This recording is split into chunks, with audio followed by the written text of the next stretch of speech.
Back to Upper Gully from Scoresby, of course, Murray. Kicked some goals this year as well, 23 for himself as he comes in, looks good. It's just going to fade right for one behind. So about a minute in, and that's the first score on the board. Upper Gully lead, one behind. The Basin yet to score. Just looked like a bit of a breeze pushed that right. So you can see the trees in the background going a little bit haywire. Let's cross down boundary side then for the first time today, because Lachie Munro will no doubt give us an update thanks to LifeCare. Good afternoon, Lachie. G'day, boys.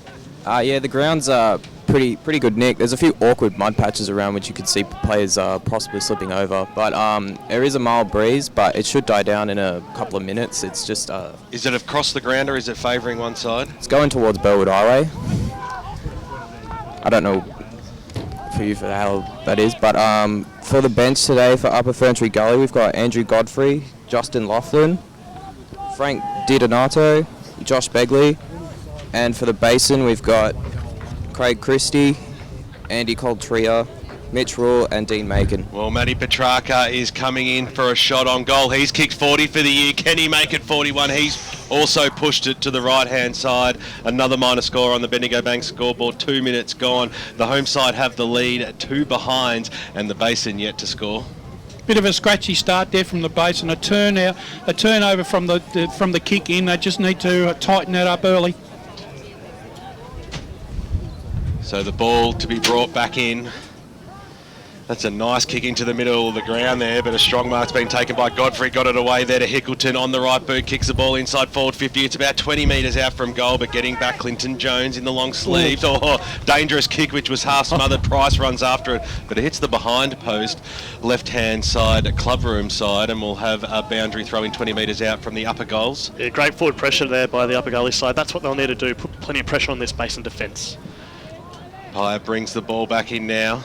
It was Roveley very nicely there, a kick on goal for Upper. Another minor score pushed through, I think that time by Brad Carroll it was. And, well, the umpire waves one flag for the third time. Bendigo Bank scoreboard, 3 minutes gone, first term on EFL Gameday, and it is Upper Gully leading the Basin, 3 behinds to nothing. Keep your scores coming through right throughout the afternoon on Twitter, @FootyEFL. Of course, we're on 98.1 Radio Eastern and streaming live around the globe.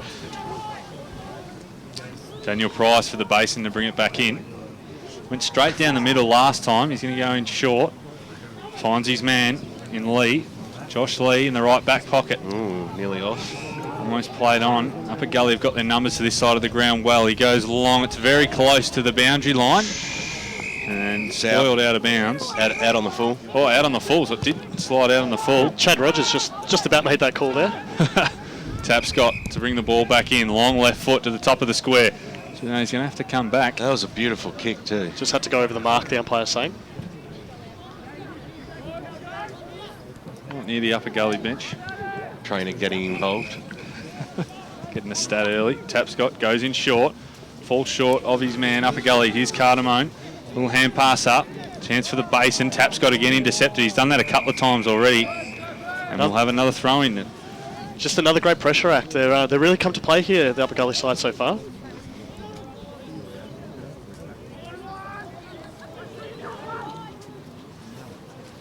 Another throw in. Ruckman go at it again. Upper Gully first to it. They all jump on. Well, at the bottom of the pack for Upper Gully, but gets locked in again. So another stoppage. Feel like you're going to have a few of these today, as we expect the weather to get a little bit worse. Hopefully it holds off for most of the afternoon. Ball thrown up again. Godfrey decisively down. Over the top, right at the bottom of the pack's been Whiteman. He's been absolutely terrific. And still just slowly moves towards the boundary line again. So it's Upper Gully leading this one 3 behinds. 5 minutes into this first term. Basin yet to score. Another boundary. Third man up for the Gully works well. Feels to Cardamone. He's tackled. Just got a little hand pass out at ground level. Keep the ball moving forward. Upper Gully pounce. Can he get a free kick for holding the ball? It was hot. Oh, they've been called to play on the Gully. Kick inside 50 by Risley. Ball spills again. Just players around the ball. It's going to be another free kick. It's going to go to Upper Gully again. That was probably just as well. The advantage rule didn't suit them a minute ago. Carroll kicks inside 50. Oh, just not to be able to take the mark. So Basin chop it off. Ball on the other side now. Basin go backwards. Almost back to goal. It's a dangerous kick, but got it in the back pocket. So lead this one by 3 points. Upper Gully. Jones's long left foot. He's gone out on the full. The Basin in defence, they just look a little bit clueless, just coming out of their backline, and they've really got to address that, and early. So the ball's across the half-forward line now for the Kings. Toole keeps the ball low. It was a little bit of a grubber, but it bounces favourably here for Mara on the left boot. It kicks it up towards the forward pocket, but it was chopped off nicely there by Batty. On the right boot, scrambly old kick went out to Cripps. Linked up okay there with Cardamone. Back to Cripps, who's got a short option on. That's okay. McKay comes out and takes it. For all their good forward line pressure, And Skipper Mills. Go on, Brash.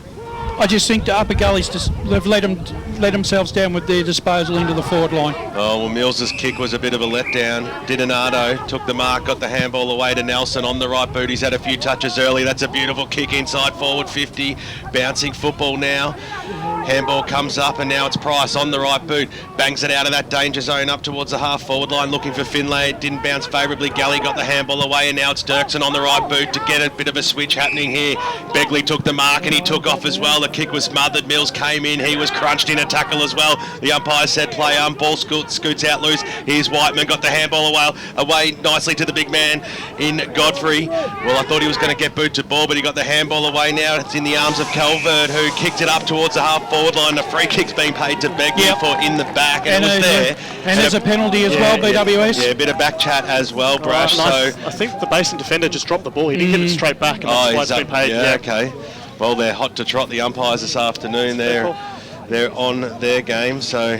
One bloke that's really having a real big impact in this game is Godfrey for Upper Gully. He's really controlling the rucks and giving their on-bowlers first use of it at the moment. Well, Begley, you wouldn't think he'd miss this one, and he makes no mistake. That's the first goal on the board to the Upper Ferntree Gully Football Club this afternoon. They've had all the scoring, 1-4-10, and the Basin, well, they've barely gone inside 50. They haven't scored yet. Yeah, a bit of a reward for effort, and I think it's important for Upper Gully to get that. Given the amount of pressure that they've put on, as I said, it's been played in their forward half, and they've been supreme so far. Grant Campbell, thanks to Choose Tap Match Stats. Inside 50 is 8-0 currently for Upper Ferntree Gully, and I don't think they've even had it in their forward half, let alone inside 50.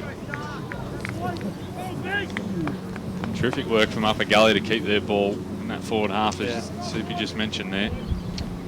As the ball goes back up in the middle, Basin get this one down, but it's sharked well there by Lachlan. And we're going to have another secondary bounce. Boundary. It's crossed down boundary side thanks to LifeCare, Lockie Munro. Yeah, just an update on the wind is really picking up and heading towards the Upper Ferntree Gully side. Mills got the hand pass out for the Basin, but players all jump around it. Hand pass came from Begley. Upper Gully on the other side, they'll find it. It comes back. A little chance here for Toole. He hand passed off. Hacked forward for Upper Gully. Touch play on. There's plenty of players around the footy as they work it out. That comes in the Basin's direction. And they'll work it forward. Little chip across the face of goal. Oh, good mark. Great intercept mark. Terrifically taken by Donato. Kicks into the middle. Coming across. Upper Gully, a real chance on the cricket pitch. That one, umpire, real hot on holding the ball today. A free kick going to the Basin in the middle. Tries to go in short. The umpire says bring it back right on the cricket pitch in the middle of the ground here at Kings Park. You really hit that wind pick up, can't you? Hear it on the effects mic. Chip short there by Cripps. Finds his man half back the Basin, going to go slowly. Chip into the middle, mark taken there by Christie. Back to where they started. Christie goes in really short as well. Mark taken by Brown. Brown for the Basin. Another short kick. They're working their way up. Here's Jones. Works out well, left footer, number 4, Clinton Jones. We've seen that before. Long kick inside 50, but Upper Gully again. An interception. They've done well with that. It's over the mark. And that'll be 50 metres, Brash. Undisciplined. They work their way to there. Divided by 2. 25 metres. A penalty. 6 intercept marks for Upper Ferntree Gully already. Looks like Murray, who's got it, doing some work in the back line. It's been dragged up there, Murray, along the wing. Great kick. Great work, finds the big man Godfrey, who wheels around the right foot, goes long inside 50, looking for Petraka. Ball spilled to ground level. It'll kick off the ground, Upper Gully towards goal, but it's out of bounds. Another throw in deep in their left forward pocket. They lead this one by 9 points, 11 minutes gone, first term. Upper Gully showing a lot more poise at the moment going into their forward line, even though their kicking hasn't been great. So right in the danger zone, only about 10 metres out here. Going after it, there was Risley. He ducked his head into the tackle. The umpire said play on. Ball scoots out towards the back pocket, and the Basin have the numbers. The kick goes out towards the Cardamone direction. The paint beats the player, and over she goes for a boundary throw in about 60 metres out from the Kings goal line. They lead this game 1-3-9 on the Bendigo Bank scoreboard. The Basin yet to score. Umpire throws it up, ball bounces out towards the direction there of Di Donato, one way then the other, got boot to ball, kicked it to a 2-on-1 situation. The Basin, they probably could have raffled it there, but in came Calvert, a little handball over the top, put a lot of pressure on, knocked away there by Cripps. That's okay, but scooped upon by Eggleton, who just waltzes into an easy one and slams it through for the Kings' second goal of the afternoon. 12 minutes gone in the first term on the Bendigo Bank scoreboard, 2-3-15 Upper Ferntree Gully, the Basin, no score. Really worrying signs here for the Basin. I mean, yeah, they can barely string a play together. They just don't look like a team that's 12-2, and yeah, plenty for Michael Glassborough to obviously address at quarter time. For the Upper Gully, now they're starting to get a little bit more reward for effort, and yeah, there's as I said, they've started really well. Good on them. Seems to be the wind worrying the Basin a little bit. They're chipping, really trying to chip short. Should be playing long. Extra short kicks. They're almost the old 10 They're not kicking kicks well. They're not kicking well to position the Basin, and their game is to play long and run. They're not breaking lines either. No. I think that's something they really need to do as well. So 15-point lead already. 12 and a half minutes into this first term as ball's back in the middle of Kings Park. Bounce now in the middle. Players go up. Upper Gully decisively again, but sharking it. There was Kruger. And they all jump on. All back in the middle. Plenty of stoppages, secondary bounces today from the middle. Umpire just moving them away from the cricket pitch here. Ball goes up again. No one won the tap that time, but Upper Gully will get the ball out the back. It would clear straight towards our commentary position. Boundary line looks like the winner at the moment as the foot races on. Upper Gully get there first, just help themselves over. Leading in the race there was Silver. We'll have a throw in right in our commentary position. It's almost halfway through the first term. Keep the scores coming in around the east. At Footy EFL on Twitter. Macon got the little handball away. Umpire said, give it back to me. We'll have a ball up. It's now edged up to the half-forward line for the Basin. What can they make of this? Big fly over the top there by Malik. It went out well there to Coltrera. Can he get boot to ball in time to create an opportunity? It came off the side of the boot. Christie's out there. He might be able to pick it up. At first to meet it there was Nelson. Broke the tackle well. Got it away to Gully, who just slammed it on his boot. Got every bit of 45 metres and kicked it out towards the Hickleton direction. But it scoots over the boundary line and out. So from one side of the ground to the other. Centre wing position. Upper Ferntree Gully. Game's being played into their hands at the moment. Ball really fell short there from the throw-in, but the umpire's pulled out a free kick. Pushing the back. Mills has handed it over. Wasn't too happy about it. So Brenton Toole gets very close to the man on the mark, kicks it up towards the half-forward line, but, well, it was sort of just a kick that he just popped up, which didn't give too much chance as Mills in the middle of the ground takes the mark. Thought he might try and square things up, but he elects to go to the far side of the ground, so scoreboard side of Kings Park. Kick goes back towards the rule direction, who made space, so which way will he go? Winds around on the left boot now, short passes on, so doing it in bits and pieces. Brasher's told them to go long. Cutting in there was Cripps, who takes the mark, so they've only gained about 30 or so metres, and then that kick was kicked into the man on the mark too, so it spills out towards the Hards direction. Broke a tackle, kick goes up towards centre half forward. It floats up in the air. First player to meet it though was Lee, got a little handball away, but there was no one there to support that. In came Marr, picked it up. He turned himself into a bit of trouble there, and the Basin were able to force the spoil, diving on the football, and, well, receiving a free kick was the player in Craig Christie, whose kick put Kruger under a bit of pressure, but he had enough class to get the handball away. The kick goes up towards the wing position, so skill's not too crash hot so far in this first good decision. High's paid a very free good kick decision for there. High. Dean Macon, who's been in amongst it. Short passes on, that's okay. Brown has it. So just outside the centre square here. Well, he played on and then he ran backwards 5 metres. That was pretty dangerous in the end. And now running through there is Lee. Short passes on, so Price takes the mark. He'll go on with it on the right boot. Scrambles it up towards the half-forward line. They're just struggling to hit targets. Here's Mills. He might be able to link up well. Brown still running. No, in fact, this time it's Oxley. Can he put the first goal on the board for the Basin? He can't because he pushed it to the left-hand side. So the first genuine chance gone begging for the Bears. Bendigo Bank scoreboard, 16 and a half minutes in the first term on EFL Gameday. It's Upper Ferntree Gully 2-3-15. The Basin, well, they've scored. Hooray, but they're one behind. Andy, that was probably the Basin's best foray into the forward line, but they still mucked it up. Yeah, they had a bit of they chipped it around, then they pulled the trigger, a bit of run and carry, and I think run and carry is what you need to do when you're going against the wind. Grant Campbell, thanks to Choose Tap Match Stats. That was Max Kruger's first disposal for the game just a couple of minutes ago, so he really needs to win. Ball now at right half back for Upper Gully. We're going to have a throw-in right in front of the scoreboard. 17 minutes gone, 14-point lead to Upper Gully. 2-3-15 to one behind.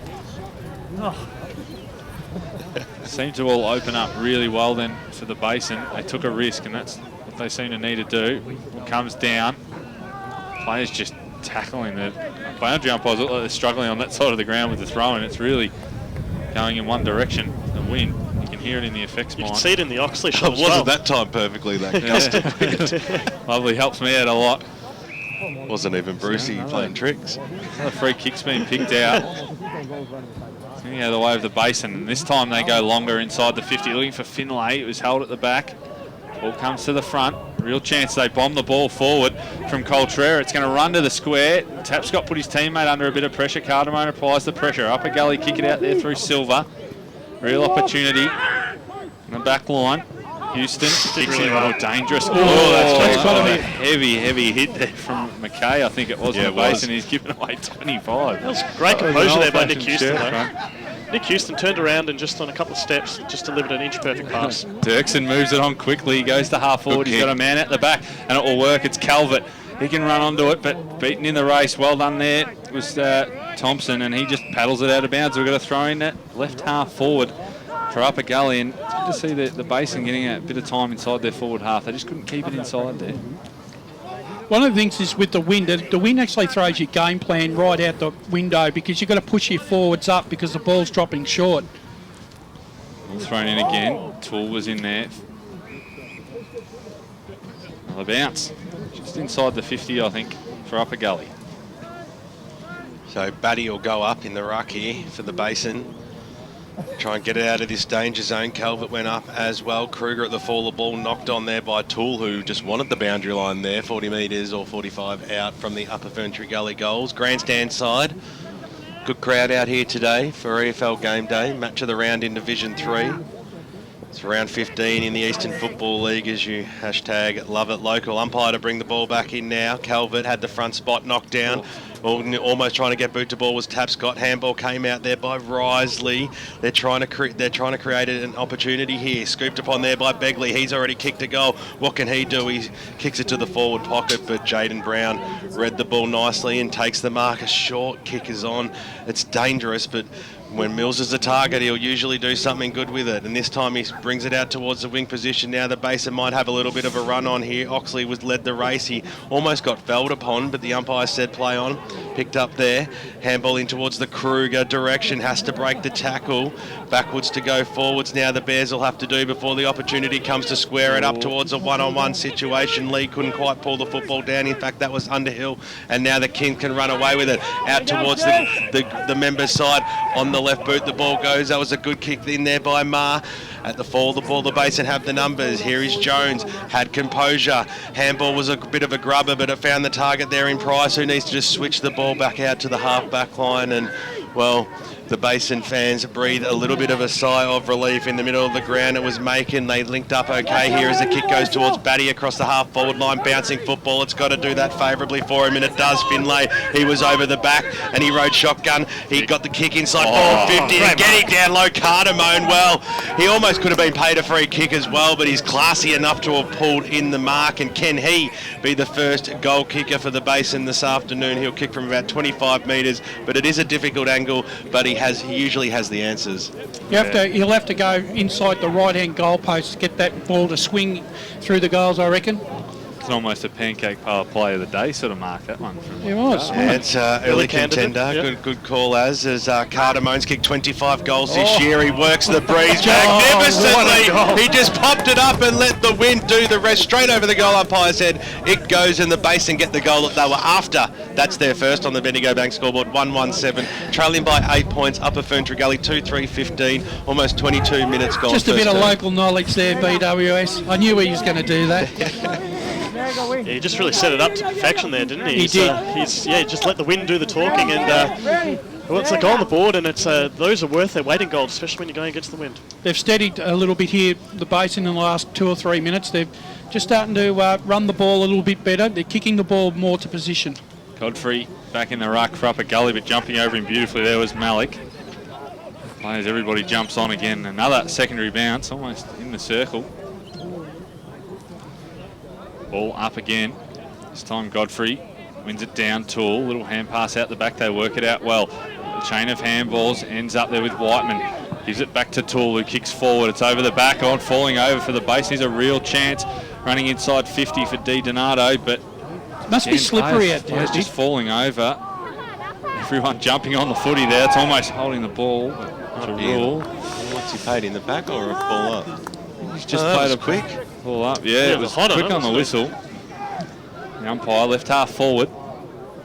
22 and a half minutes gone in this first term. Great jump again there by Malik. He's been terrific in the ruck for the Basin. Kruger overran it. Little hand pass comes out. Back to Kruger for the Basin. Composed. Almost got caught. Got his hand pass away.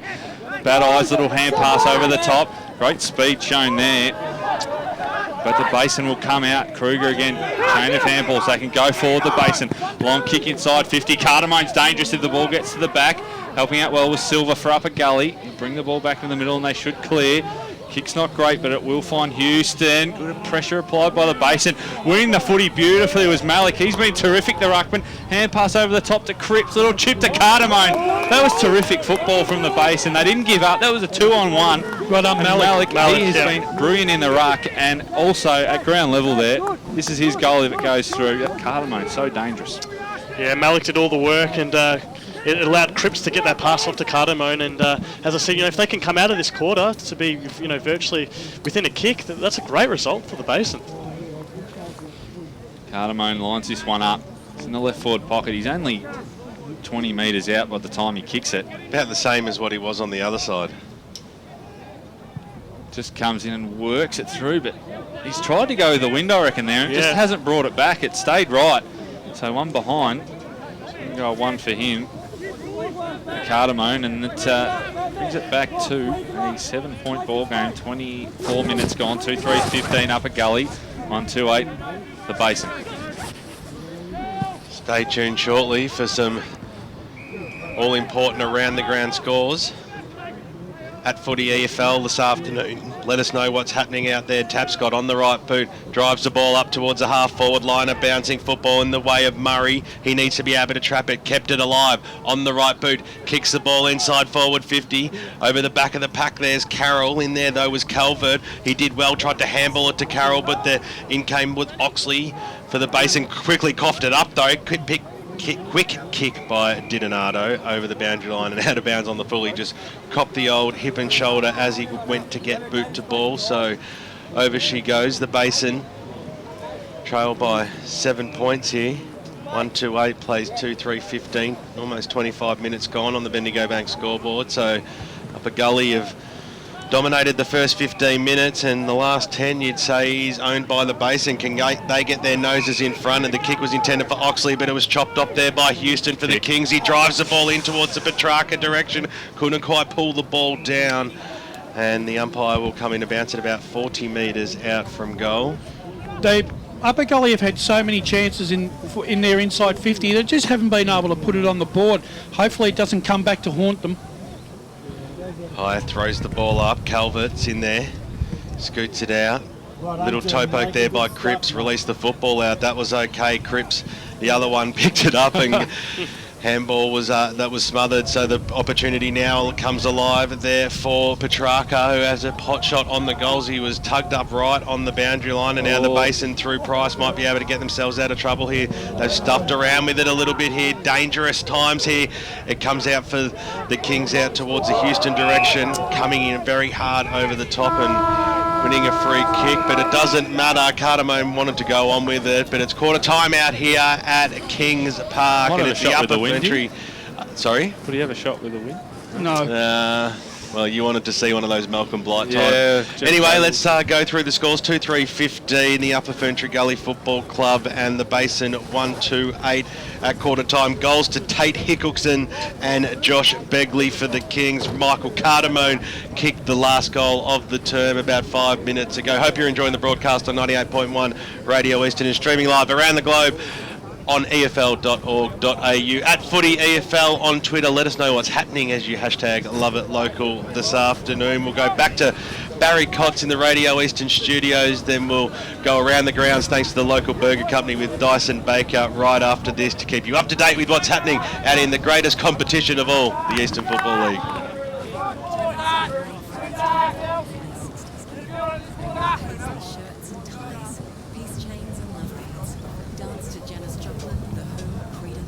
It was like being at Woodstock.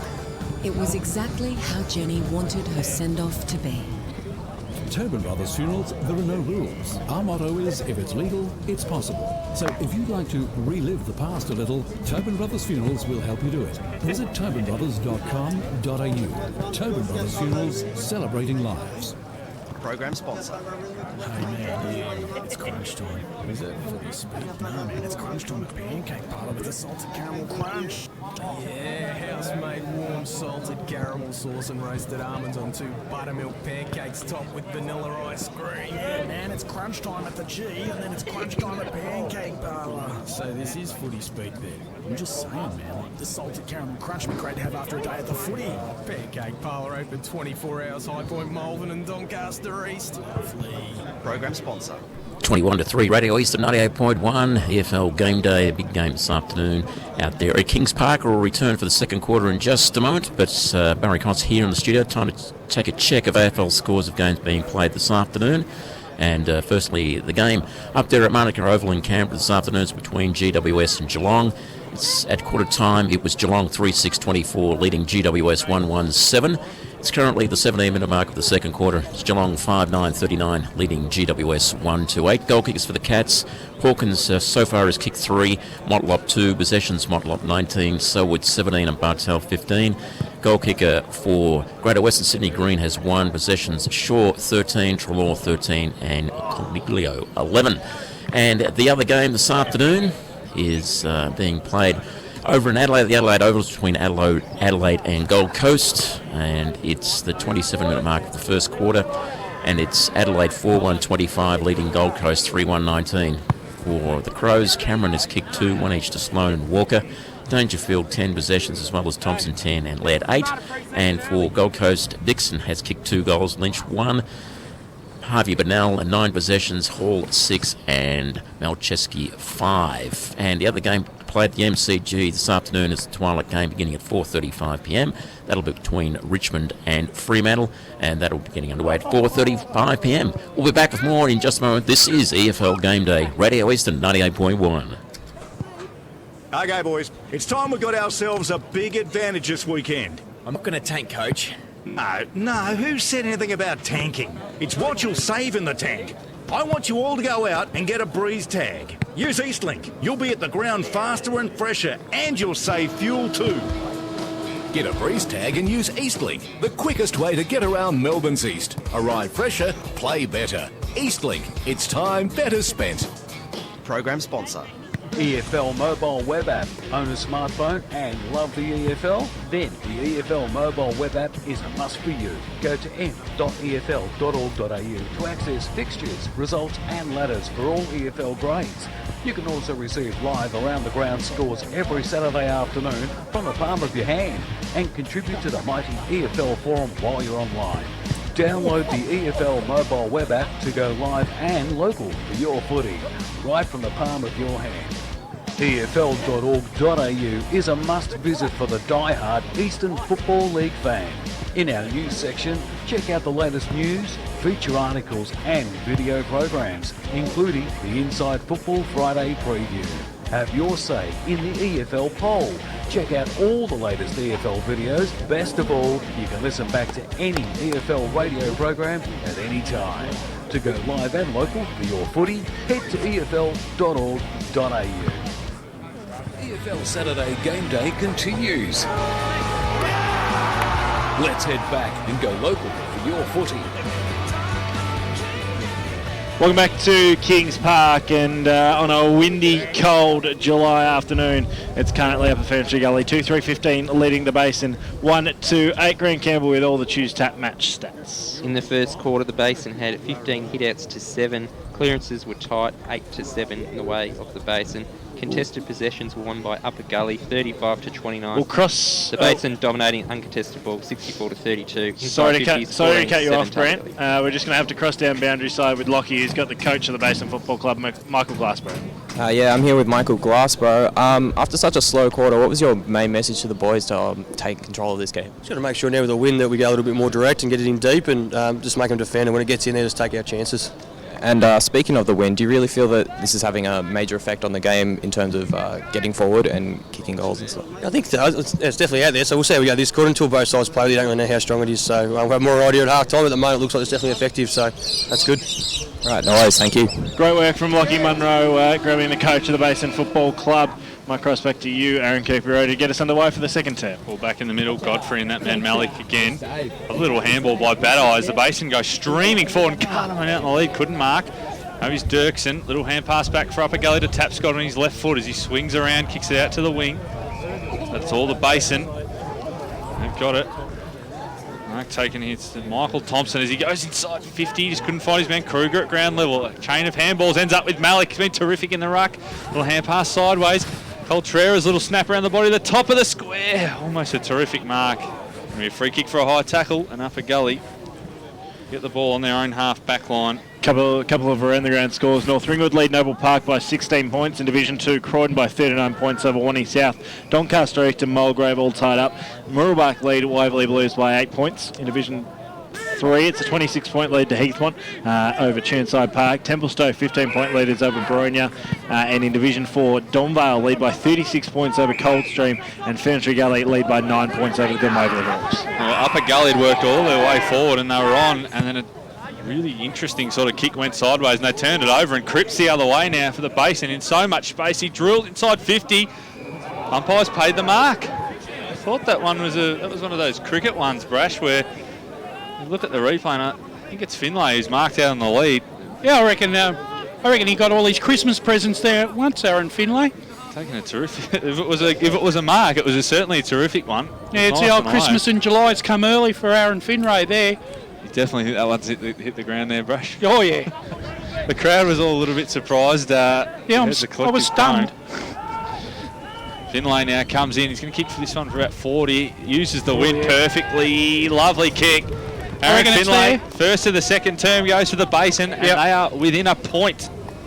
Here's only 2 minutes in. The Basin have come out with a different mindset in this second quarter. They're going to go long and down the middle, and that's probably what they should have done in the first quarter, but they've started off very positively in this second quarter.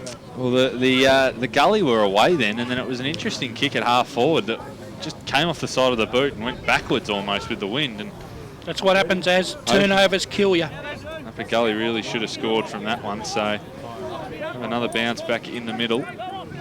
Here at Kings Park, Godfrey up against Malik. Malik in the centre bounce just jumped all over him. Sharked well there by Mills, and the Basin are away again. Held up, Risley came through beautifully. Nice little hand pass out to Silver.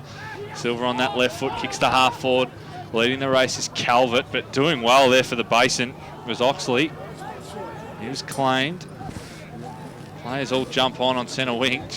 The old jumper pull-up. Oxley, little hand pass to Jones, to Kruger. Kruger gives back to Malik, who's been terrific. His handball, dodgy to Mills. Captain mops up, nice little neat kick. The Basin are away on centre wing. Taking him on there was Underhill. Should be penalised. And he will be penalised out of bounds. but the umpire said you tried to take him on. And you must pay the penalty. Terrific work. And Tapscott, who's been terrific with that pressure for Upper Gully. He's intercepted the ball on several occasions across that half-back line. He's got a lovely left shoe. He's on the far wing. He uses it beautifully in short to Godfrey. Godfrey, who's done that a couple of times, he just plays on and finds himself into real trouble. And Upper Gully and the Basin are away. They're going to come running, hand pass inboard. The chain of handballs ends up with a shot on goal from Brown. It's going to go to the square. Just goes on. Great play. That's a terrific goal. And the Basin have come out firing. And he's been terrific today, Brown, but those chain of handballs, a couple of times Upper Gully have turned the ball over in dangerous positions, and the Basin on both occasions have made them pay. Well, this is what they needed to do in that first quarter. They need that run and carry. They need that spread, and they've got that. They've started to handball. They're starting to be more positive. None of this chipping stuff, and it's already bear fruit with two second quarter goals and the lead as well. And Jason Godfrey there actually threw his side right out of the mix there with that feigned handball and caught all the Upper Gully guys out on position. So 2-3-15 Upper Gully trail, 3-2-20. So they've gone from dominating this game to being behind. They're going to get a free kick out of the middle here. Now Lachlan. Hand pass off to Risley. He goes long to the top of the square. Little fist coming in and they'll get a rush behind Upper Gully. But that was nice quick work out of the middle again. Well, that's what you've been saying, Brash. Sometimes you just got to kick it long, and it looked like the wind just died down there, and they got that long kick out. Dangerous. Short chip into the back pocket. Jones, little chip over the top. Well, Basin are on this side. They're a bit confused with the player on the bench here, I think. They thought they had the overlap, and it didn't quite work, and that's a shocking kick. Turnover there by Cameron Cripps this time. Houston goes in short, finds the big man in Godfrey. This time, that's a smarter kick. Great running too. That's better. From Risley. And he's marked deep in the right forward pocket for Upper Gully. And they need a goal after that fast start from the Basin. He's been prominent in the second quarter despite Upper Gully not really being at the races. He's the type of player who really needs to perform well today if the Upper Gully side are going to win. Risley now comes in. If you watch how Cardamone used the wind, and he didn't give it enough, and that one's almost sent it out in the full. It has. Just mark there from Murray, but a bit of words to say to the boundary umpire there as the free kick will be taken by the Basin. So Lee elects to use the far side of the ground, and it was a good kick too. Coltrera takes the mark. He's such a great player, Andy Coltrera. Kick goes in towards the middle of the ground, looking for the Oxley direction. It was knocked away from him, but it was scooped upon there by Keane, whose handball was a bit of a haymaker. Came out towards the Oxley direction, who was ripped out in a cracking tackle by Adrian Tapscott. And he receives a free kick pretty much at the centre-half back line. Short options are on. Houston screaming for it and not happy he didn't receive it. The kick by Tapscott just pokes it up really in the end. A bouncing football out in towards the direction of Murray, who couldn't quite trap it right near the Bendigo Bank scoreboard. And we'll have a boundary throw in. 6.5 minutes gone. It's the Basin leading 3-2-20. 2-4-16. Will Taylor, some more scores around the grounds? Yeah, let's start off with Division 1 at the moment. It is Vermont by 11 points over Knox. It is Norwood by 7 points over Montrose, and North Ringwood by 16 over Noble Park. Cripps takes the mark. Switches the play now. Grandstand side. Cardamone needs to sit up for him. He's got it on the wing position. Looping handball over the top. That was good play. Price came in. He had a further teammate afield there in Thompson. One way, then the other. Then thumps it to the top of the goal square. Well, that was the percentage kick. It was knocked away, though. Who's going to be there at the fall? The baller was well done there by Colvert. Got the little handball away. Tool on the right boot. Kicks it out to centre-half back. Pat Batty, those in position A for the Basin, takes the mark, and he was quick to get on with it as well, and the kick was good. Lachlan Cripps had to stretch for it, but he took it. He's about 60 metres out from goal. You'd think it'd be a little bit too far out for him, but he kicks it in towards the forward pocket, and a great mark taken by Jackson Keane, and he'll have a shot on goal from about 30 metres out. He's kicked a lot of goals this year, Jackson Keane. Cannot afford to leave a play of Jackson Keane's ability, and alone. He's had a great season from in the midfield.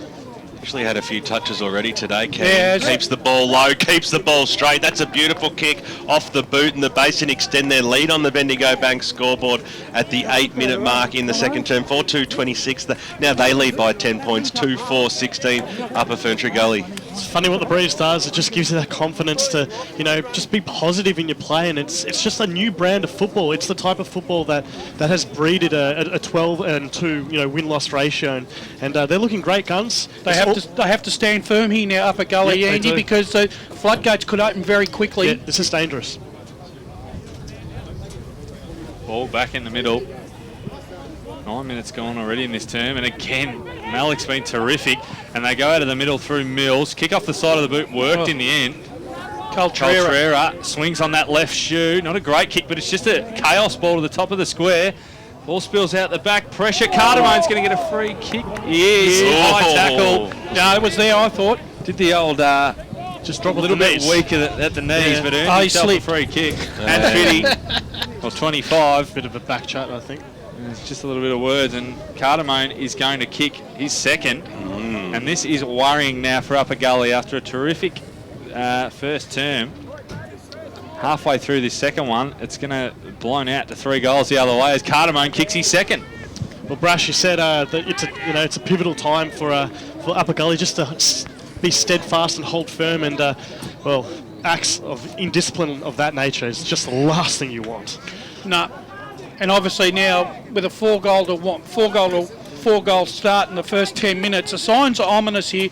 Upper Gully are really going to tighten up in that back line again, because they're just allowing too much latitude for the Basin forwards here.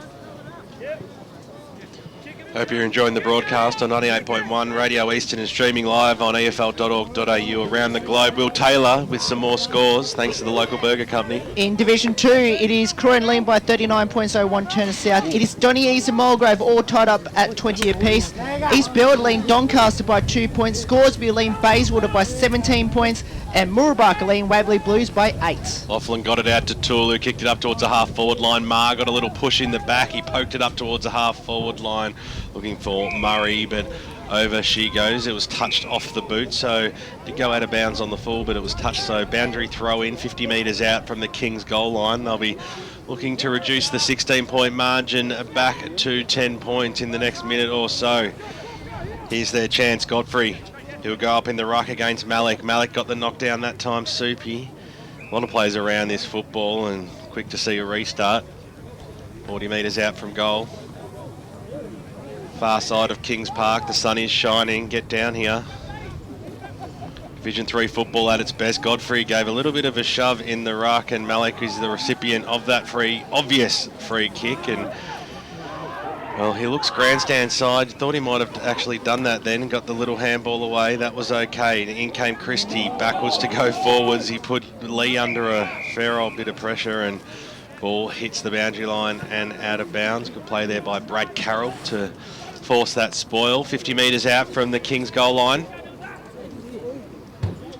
Ball's been in this area for the last few set plays. Umpire brings it in, and once again we'll have another stoppage. Good tackle there by Mitch Rule. Will Taylor, Division 3 scores. Division 3 is Heathmont leading Churnside Park by 26 points. Templestowe leading Boronia by 16 points. Ringwood are leading South Belgrave by 13. Pye blows his whistle across the half-forward line for Upper Ferntree Gully, and sure if anyone saw that one, but the free kick goes towards the Kings, and the kick goes inside forward 50. A big fly by Didonado, who takes it on the second grab, and he'll go back and have a shot on goal about 30 metres out at best, almost directly in front, and this is exactly what the Kings need. But they've got to put it through they need to get this goal right through the big sticks, BWS. Didonado on the right boot. Oh, that is a beautiful kick off the boot. The goal umpire did not move. That's 6 points to the Upper Ferntree Gully Football Club, and they get within 10 points of the Basin. 12.5 minutes gone on the Bendigo Bank scoreboard. 22 plays 32. Just another disciplined act of holding free kick, and the ball was just put into the hot spot, and Didonado had his eyes on the ball. Didn't worry about the pressure that was coming on, and on the second bite, clutched it in for a great mark and finished off with a great goal. So, cut the margin back to 10 points. A bit against the flow there. Ball back in the middle, neither ruckman tapped that down. Risley came charging out of the middle, goes with the left inside 50, sort of a floating sack kick. Calvert out in front, hand passes back.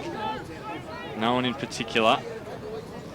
And ball close to the boundary. The kick forward by Upper Gully might work out.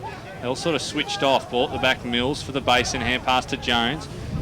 Back to Cameron Cripps, who delivers a low spearing ball to no one in particular though, and Toole just bangs it back to the top of the square for Upper Gully, who flew. And Cameron Cripps. That's contender. That's a contender. That is definitely a contender. The Pancake Parlour Play of the Day award. And they're on now, the Basin on the other side. Oh, horrible bounce, didn't work out. Houston picks it up, snaps around the body, and he used the breeze perfectly. Oh, that could be Play of the Day too. 2 in a row. And that'll be Westfield Knox goal of the day, just about. That's a big contender. That was an absolute beauty by Houston. He knew that breeze and that lovely snap around the body, and 2 in a minute for Upper Gully, and they're a chance. Yeah, danger stations a few minutes ago, but now, they're well and truly into the game. Division 4 scores, Will Taylor, thanks to the local burger company. Yeah, Ferntree Gully leading Glen Waverley by 9 points. Surrey, Poe and Kilso all tied up at 8 apiece. And Donville are leading Coldstream by 36 points. Halfway through the game between Doncaster East and Mulgrave, and the Doncaster East side have jumped out to a 3-goal lead. Just keeping you up to date as Godfrey goes up in the ruck. At the fall, the ball making... I didn't jump off from BWS. Don't worry, I knew that, mate. He's really... It was AKR. He's been on it all week. Him and Ray. Ball comes out towards the Mar direction. Didn't he just kick a ripper? Only moments ago.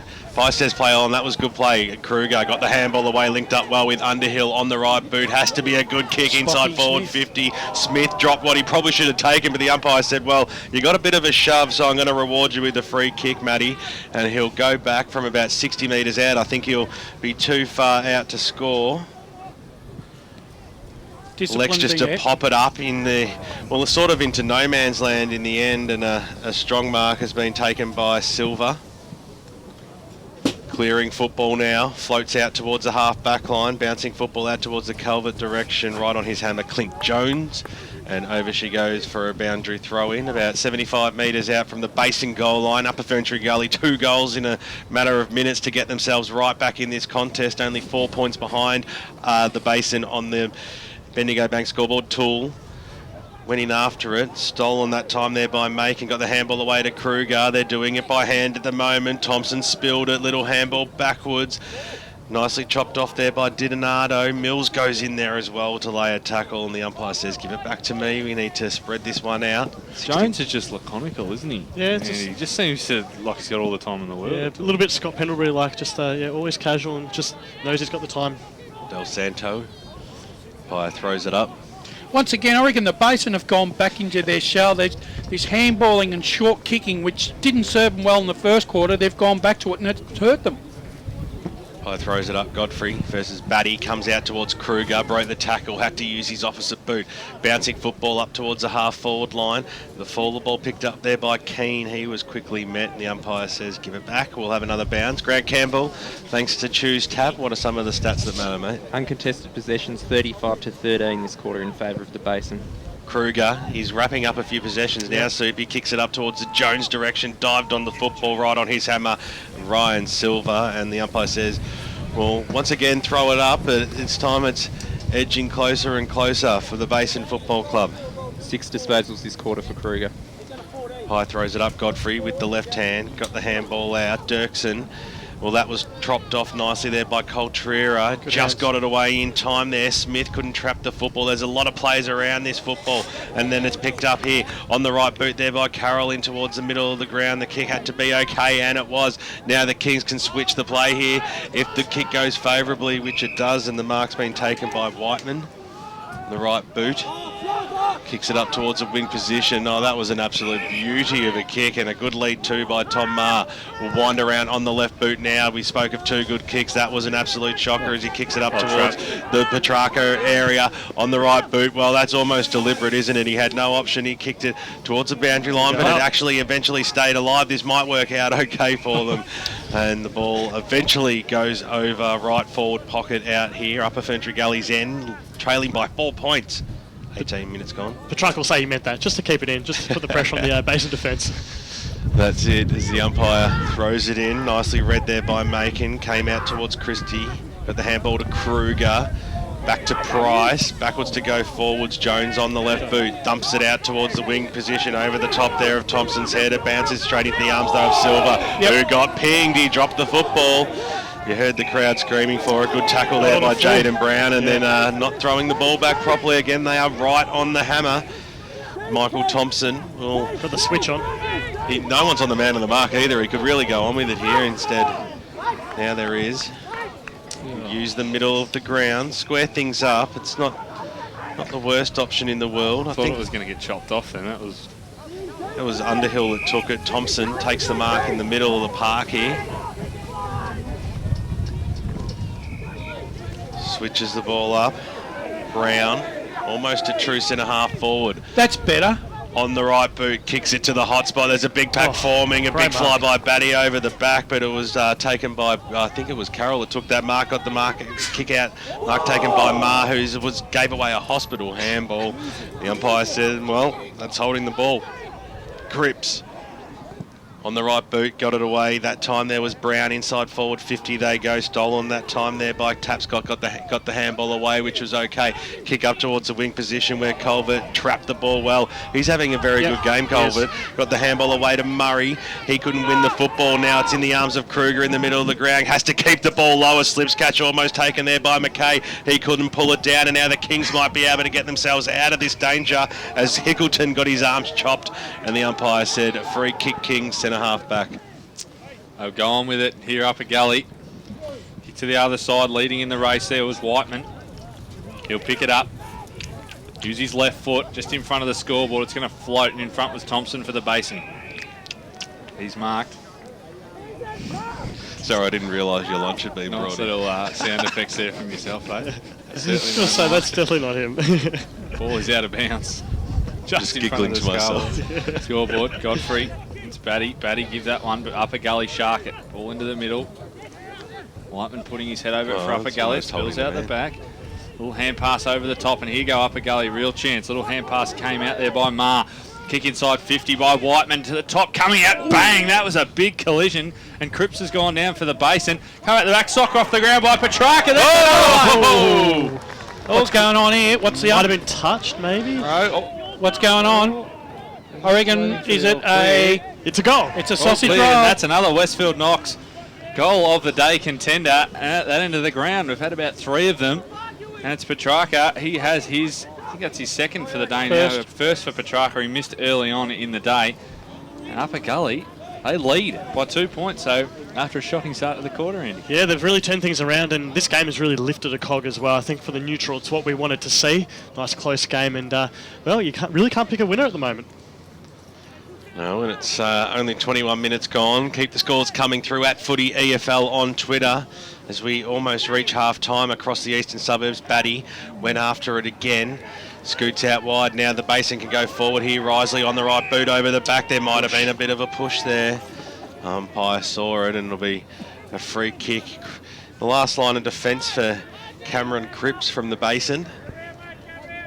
And the players form on the far side of the ground. You'd expect that's where the percentage kicks will go to. They'll use that side, but go short. This time it's Rule. Just reverting to that chipping game, just trying to retain the ball as best as they can. Screaming for it is Underhill across centre half back. That's ignored, and probably should have been the option too as the kick goes out. I think about 30 metres, touched and over the boundary line and out of bounds. So I hope you're enjoying the broadcast on 98.1 Radio Eastern and streaming live if you're at home today on this cold winter's day. But the sun is out, and don't be soft, get out to the local football. The umpire brings the ball back in now, Culvert. Well, he didn't want to trap the football in case someone was right on his hammer to touch him, so that wasn't paid a free kick. The umpire said, we'll bounce it once again, just outside the centre square. Half-forward line for the Upper Ferntree Gully side as Hards gave the old don't argue. That was good play. Silver was running onto it, copped one over the shoulder, and the umpire saw it too, and eventually it's advantage paid. The kick goes inside forward 50. Well, they had a little bit more time than what they thought, the Kings, but they might get themselves out of this. Here's Carroll, who brings it away. Which way will this one bounce? Brad Carroll. That is a sensational goal, and the contenders keep coming for the Westfield Knox goal of the day. Brad Carroll, that's an absolute ripper, and through she goes for the Upper Ferntree Gully Football Club. 6 goals for 40. Now they lead by 8 points, and it is well, this game just keeps changing, doesn't it, Soupy? It certainly does, but Upper Gully, they won the contested ball in the first quarter, and they now lead that 34-24. So the Basin need to improve that aspect of their game. Amazing goal sense by Carroll, sort of Cirioli-like, just knew where they were and just banged on the boot, and the ball did the rest. Back in the middle, Calvert won that one down. Tried to follow up his own good work. Well done. Upper Gully will work it out. They got Tool at the back. Hand pass missed the target. Silver will mop up for Upper Gully. Just couldn't control it. Coming in was Batty. Did well. Worked it. Did well. The ruckman just basketball lifted it over the top. Little short chip finds Thompson. Composure. Underhill it was. Sorry, he kicks to the wing. It's not a great kick. Finds Brown. Brown kicked a lovely goal earlier in the term. Little chip up. Long kick inside 50 for the Basin. It's all Upper Gully in front though. Ball spills at ground level. Doing well there was Dirksen. Got a little hand pass out. Tapscott again mopping up. Hand pass over the top to Whiteman. Finding their way out with short chips. Mark taken by Di Donato. Deep in the back pocket. Against Risley. Is it? Little chip over the top. Finds his man in Tool. Tool at right half back for Upper Gully. They lead this one 24 and a half minutes in by 8 points. Called the play on now. Goes along the wing, and nice strong mark taken there by Bryce Hards. Nice solid body too. He's done well around the contests. He's involved in that goal before. He's back. He's a tough footballer. Long kick. Runs straight lines, doesn't he? Interesting kick to a 3-on-1, and Kruger roved it to Batty. Hand pass comes out to Jones. You can hear through the effects mics he's got time from his teammates. Didn't use it wisely though. Oh, well done Cardamone. Created the contest. Got a little hand pass off to Keane, and there's a free kick. I think it's Basin free. He's going to go back to Cardamone for a high tackle. Your high tackle was. No, throw. Oh, really? I thought he copped it high. Geez, he wouldn't be too happy with that. He's been paid that from 50 metres away, that one. It's going to go to Hards again. He'll play on. Kicks long. Another long kick. Petrarca's going to come out, but jumping in front was Batty, taking a good mark for the Basin. Not a really good quick there by Bryce. Ships it across the face of goal. Cameron Cripps really liked him across half back. Kick into the middle, finds Brown. True centre half back now for the Basin. Chips in short, and they can go again. Long kick this time by Macon. Over the back, leading in the race there was Smith. Brings it into the middle to Keane. Keane on the right foot round the corner, and a good mark taken by McKay. Well, I keep saying it. They've just got to play that that play on football. They've just got to be positive in their ball movement. Always move it forward, and yeah, they look a far better side when they do. That chipping style game, I'm not really sure if it's a purposely coached play, but it just doesn't suit their style of play, and it hasn't boded well for their 12-2. They have to kick this one, probably 55 by the time it gets over the line, McKay, and he's not going to get the trip. He just holds up to the top of the square. No free kick paid, ground level. Well done, Dirksen. Runs out of defence. Kick is a beauty as well. And Upper Gully can relieve at half back. Long kick, another floating sack that'll go out of bounds for a boundary throw-in on centre wing. Doncaster East by 5 goals against the Mulgrave Football Club in the second term. Just in case you want to know. It's the only score that's coming through at the moment. Dyson Baker's gone AWOL. Okay. Waiting for the football to come back into play. Someone might have put it in their car and switched it with another one. Switched it from a Sharon to a Faulkner. Or a Buffalo.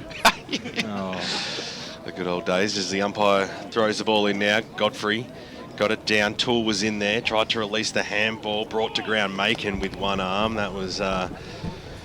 Could have been nasty, but okay. You cannot find a Sharon in Sydney. A couple of times I've been up there for a holiday at BWS. They've got all these rubbish. What about a Burley? They all take these plastic clappers to the games up there as well. It drives half to drive you mad. The kick goes up towards the half-forward line. A big fly and a good mark taken there by Begley. See what happens to you when you live up there? Drives you nuts. That's why I come down to hang out with you fine, established people every weekend. Because none of you are crazy, are you, Brash? No. As the ball goes into the middle, Underhill on the right boot, kicks it up towards the half-forward line, bouncing football, knocked away. That was okay there by Smith. Scooped upon by Silver on the left boot, just wanted to get it out of that danger zone. Ball bounces up, still up towards the half-forward line, crashing his way through there was Marr, who was really the only one that wanted the football in the end. After it again there, going down Didonato, who's certainly been putting his body on the line. We'll see the ball back to the field umpire to restart play just inside the centre square. Big fly over the top there by Malik. Got the knockdown. Batty got a handle on that one too. Still no one can get clean possession. Little Topo came out wide, picked up by Whiteman, who switched the play. That was good. Silver on the left. He's been one of the upper side's best players, but the kick was marked by Jones, who released a teammate through the middle of the ground. This is good play here by Brown on the right boot up towards the half-forward line, and strong jukes there by Andy Coltrero to pull the mark down, and he'll go back and have a ping from about 50 metres out directly in front. I reckon that they needed that. They really did need that, the Basin. They just... The last 10 minutes, they've reverted back to this old chip game, and it hasn't served them well. And I don't think Michael Glasper will be too happy at half-time with the way they've played this ground either. So the margin currently stands at 8 points. Upper Ferntree Gully have the lead, but the Basin have a shot on goal. Andy Coltrera, he hasn't kicked a goal yet today, but he's kicked 7 for the year, and he's kicked an absolute floating mongrel, which finger breaker. Is lucky to have got a behind in the end. It fell short by about 5 metres, but pushed through with the army of players that were in the goal square. So the half-time score stands on the Bendigo Bank scoreboard at 6-4-40 for the Kings. The Bears are 5-3-33, so the home side have the ascendancy going into half-time. What will happen in the second half? What happened right around the eastern suburbs across all 4 divisions in the first half? Dyson Baker will let you know all those important scores thanks to the local burger company after this, and I think we're going to head out to Jubilee Park, where the grumpy old man's had a look at a pretty good game out there between Ringwood and South Belgrave. Stay with us on 98.1 Radio Eastern and EFL.org.au if you're watching it at home. We'll be back after the break.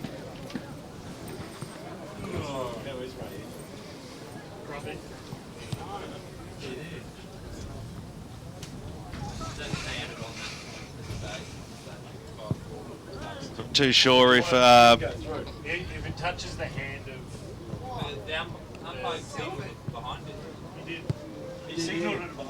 I'm pretty sure that Barry hasn't got onto us in the studio. It was 8 points before he kicked it. Connection's still up. We're still on there. I think we're still on air, Dice. I think we should keep going. I think we should keep going until Barry comes in over the top with the messages. We may as well keep the show going. Usually you'll hear something come through the headsets. You're all quick to lose yours, but lucky someone's staying on the job. Giving himself shameless plug. Look at even when the I'm hero not here, come you through. give it to me. You give it to me. So I've got to have some chances to get some back, don't I? Have there been much come through so far around the grounds at halftime? Well, we might get Will Taylor to grab Grant Campbell's headset if we can, or we'll see if we can get him the updated scores. We've got a couple that come through. Obviously, the Donny East one you mentioned, Heath wants come through. Wilbur, what have we got so far? Yeah, well, let's have a look at Division 1 first. Noble Park are leading by 1 point over North Ringwood at half-time. Croydon leading 1 Turner South by 14 points. Just going back to a quarter-time score out at Mitcham, and Sylvan are leading by 5 goals. It is 30-0 in favour of Sylvan over Mitcham. That's at quarter-time. Imagine that. Templestowe Baronia is Templestowe by 18 points, and of course in our radio game it is a 7-point lead to Upper Gully. So there's a few scores coming through. I just saw one from Davis Harrigan come through, a half-time score from the Range at Croydon Park. Croydon 7-8-50 lead at Wanturna South, 5-6 5-6-36. Devils controlled the ball for the quarter, but Croydon playing strong in defence, apparently. A score from Ferntree Gully. Ferntree Gully 2-9-21. Trailed the Glen Waverley Hawks 4-5-29. We might cross back to Barry Cox. We'll catch a few sponsor messages. We'll be back right after this with the Pie Shed halftime show here on Pancake Parlour EFL Game Day. The inside of a cake can have many layers. On the outside, it's hidden behind a coat of icing. But when you cut out a slice, all is exposed. At Tobin Brothers Funerals, nothing is hidden. Our website and Memory Maker app make it clear for families to make informed decisions about planning a funeral for a loved one. That's an example of how Tobin Brothers Funerals is taking transparency to new levels. Find out more at tobinbrothers.com.au. Tobin Brothers Funerals, celebrating lives. Program sponsor. Hey man. Yeah, man. Can you smell it? Smell what? It's my favourite smell in the world. Oh, footy season. Yeah, man, like you can smell the grass at the Mighty G. Yeah, and you know what else I can smell? The hot marshmallow chocolate at Pancake Parlour. They're like my favourite smells ever. Like first you head to the G and smell the grass, and then after you've chewed your guts out, head straight to Pancake Parlour and warm up with a delicious hot marshmallow chocolate. Oh, it's made with pure Belgian chocolate, seriously decadent. Oh, Pancake Parlour, open 24 hours, High Point, Malvern and Doncaster East. Lovely. Program sponsor. Good news, boys. It's 20% off to travel on Eastlink on weekends and public holidays with a car tax. So, with the money you'll save, you'll have enough. Enough for what, Coach? My birthday present next week. And I have my eye on some sparkly gold footy boots with some pandas on them. Get a breeze tag and use Eastlink. The quickest way to get around Melbourne's East. Arrive fresher, play better. Eastlink. It's time better spent. In sparkly boots. Program sponsor. Radio Eastern 98.1. Yes, Barry Cox, yes, back here in the studio at 18 after 3. And, well, it's currently 12 degrees in Melbourne's outer east. A rather cool day. And we'll be back for the Pie Shed halftime show from Kings Park, Upper Ferntree Gully in just a moment. But time to check some AFL scores this afternoon of a couple of games being played. And firstly to the game up at Munro Oval in Canberra this afternoon. It's between GWS and Geelong, and it seems that Geelong have had most of its way this afternoon. At half-time it was Geelong 5-10-40 to Greater Western Sydney 2-3-15.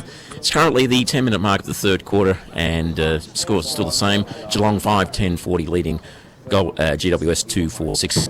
Goal kickers for Geelong so far is Jack Hawkins has 3, Motlop 2, possessions Motlop 25, Bartel 21 and Selwood 19.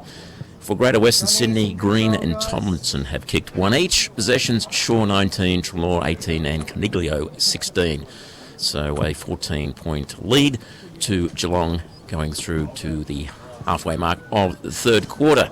And the other game today is being played over at the Adelaide Oval. It's between the Gold Coast Suns and Adelaide. And Adelaide have a bit of sway this afternoon. It's currently the half-time, and it's Adelaide 9-5-59 to Gold Coast 7-4-46. Goal kickers for the Crows, Cameron has kicked 3, 2 each to Betts and Walker. Possessions, Thompson 20, Laird 16 and Dangerfield 15. And for Gold Coast, their goal kickers, Lynch has 3, Dixon 2 and Day 1. Possessions, Bennell 13, Lynch 13 and Hall 12. Now the other game to be played this afternoon is at the MCG. That gets underway at 4:35pm, and that's between Richmond and Fremantle. So there is your AFL score updates. For now, we're going to take another break and be back for the Pie Shed halftime show right here on EFL Game Day, Radio Eastern 98.1. EFL.org.au is a must-visit for the die-hard Eastern Football League fan. In our news section, check out the latest news, feature articles and video programs, including the Inside Football Friday preview. Have your say in the EFL poll.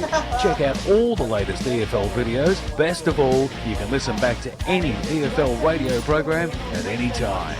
To go live and local for your footy, head to EFL.org.au. For comprehensive EFL video coverage, head to EFL.org.au and check out our EFL TV portal.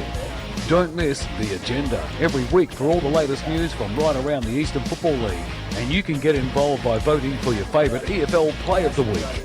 EFL TV, love it local 24/7 at efl.org.au. Love it local and keep your radio dial locked on 98.1 Radio Eastern. EFL Game Day kicks off at 1 every Saturday as the EFL Media Team bring you all the EFL Game Day action, thanks to the Pancake Parlour. On Sunday, tune in from 10 for Crocs Play Centre's EFL Sunday for a complete review of all the senior EFL matches. Wednesday night from 6, tune in to The Huddle with Paul Semasides, Aaron Kirkby-Rodier and Will Taylor for a lighter look at the EFL. Love it local this season on 98.1 Radio Eastern. EFL Saturday Game Day continues. Let's head back and go local for your footy. Welcome back to Kings Park here in Upper Ferntree Gully, and an intriguing game to say the least at half-time. It is Upper Ferntree Gully 6-4-40. They lead the Basin at 5-3-33. Andy, one of those games at the moment, it looked like at one point the Basin were going to run away with it, but every potential to come back into it with the Basin. Yeah, the Basin... Bruce, you've actually already got Ray Baird connected, so he's coming through on air at the moment. Hi Ray, how are you? Not too bad, guys. We weren't supposed to get you on just yet, but Bruce has jumped the gun and you're here, so you may as well tell us about what's happening out at Jubilee Park. Okay, well, I'll give you the score for you and get Aaron to hang on to his hat here. Half-time score, Ringwood 10-8-68, South Belgrade 3-5-23. Well, wow.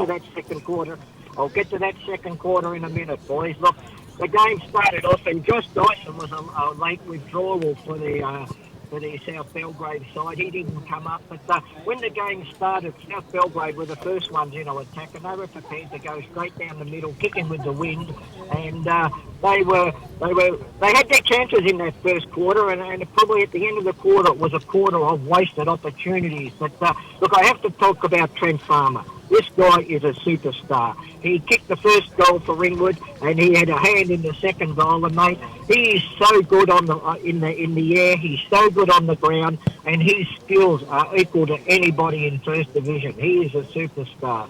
But look, the game, as I said, Ringwood kicking against the wind. They were prepared to flood the defence.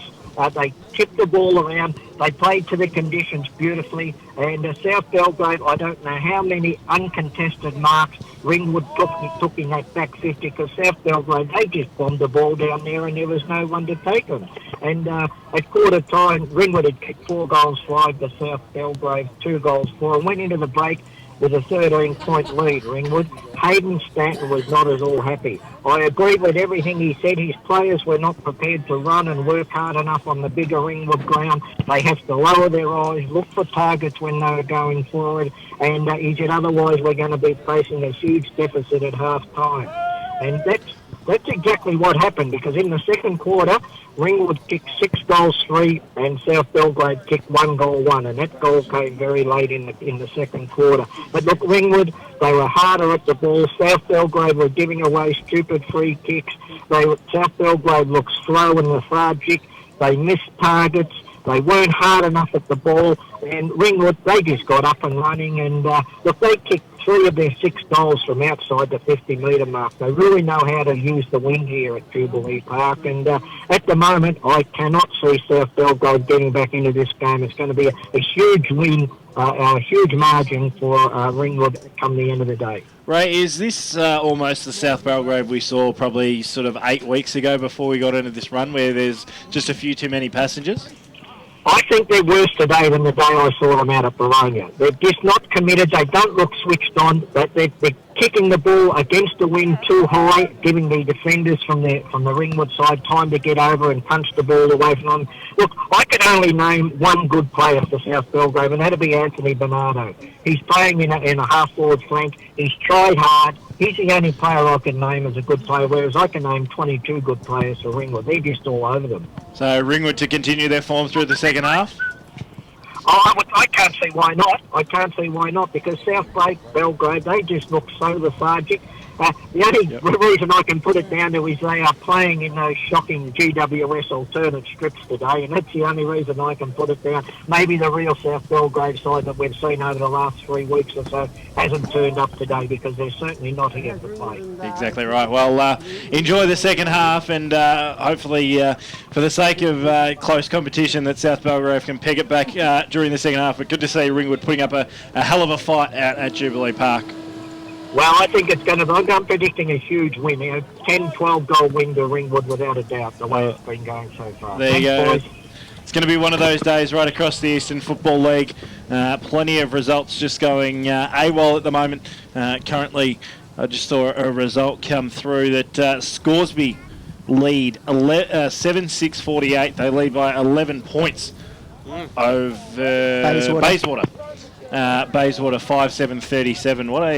What a turn up that is in 2 weeks, and one that myself and Andy were sort of gobsmacked at during the break was Doncaster 2-10-22 have wasted opportunities. East Belwood at half-time 3-6-24, lead by 2 points. Any other scores coming through, Wilbur, that you have? Actually, we may as well run through the lot before we head back for a short break. Yeah, let's go through with Division 1 first. Vermont leading Notts by 37 points. Norwood are leading Montrose by 17 points. No Park are leading North Ringwood by a point. In Division 2, it is Croydon by 14 points over 1 Turner South. Doncaster East by 30 points over Mulgrave. East Belwood leading by 2 points over Doncaster. Mooroolbark are leading Waverley Blues by 20. In Division 3, Heathmont are leading Churnside Park by 12 points. Templestowe leading Boronia by 18. Mitcham are leading Sylvan by 29. Ringwood by 47 points over South Belgrave. And it is Whitehorse Pioneers 10-point leaders over Park Orchards. Whitehorse just putting the pressure back on the Sylvan Football Club, could potentially half away from stealing another 4 points, which could put them into 11th spot. The dream of playing Division 3 next season is still alive at the moment. It's going to be one of those days right across the Eastern Football League. One of you boys picked Whitehorse in the pre-match. I think it was Aaron. Oh, we got one smart tip for the day, maybe. I think he also tipped South Belgrave, who are currently about 7 goals down at half-time. And any word of reply? And Mulgrave. I'll have a right reply. No, the only thing with the Whitehorse is Soupy laughed at me for tipping them as a certainty, because they lost the last 6 away games. It's only half-time. I think we should all be reminded of that. No, up the horses, they'll win. Glen Waverley Hawks are leading by 8 points over Ferntree Gully. And Donvale, they are 22-point leaders over Coldstream. Wow. Are you serious? What's going on today? Is Fev playing?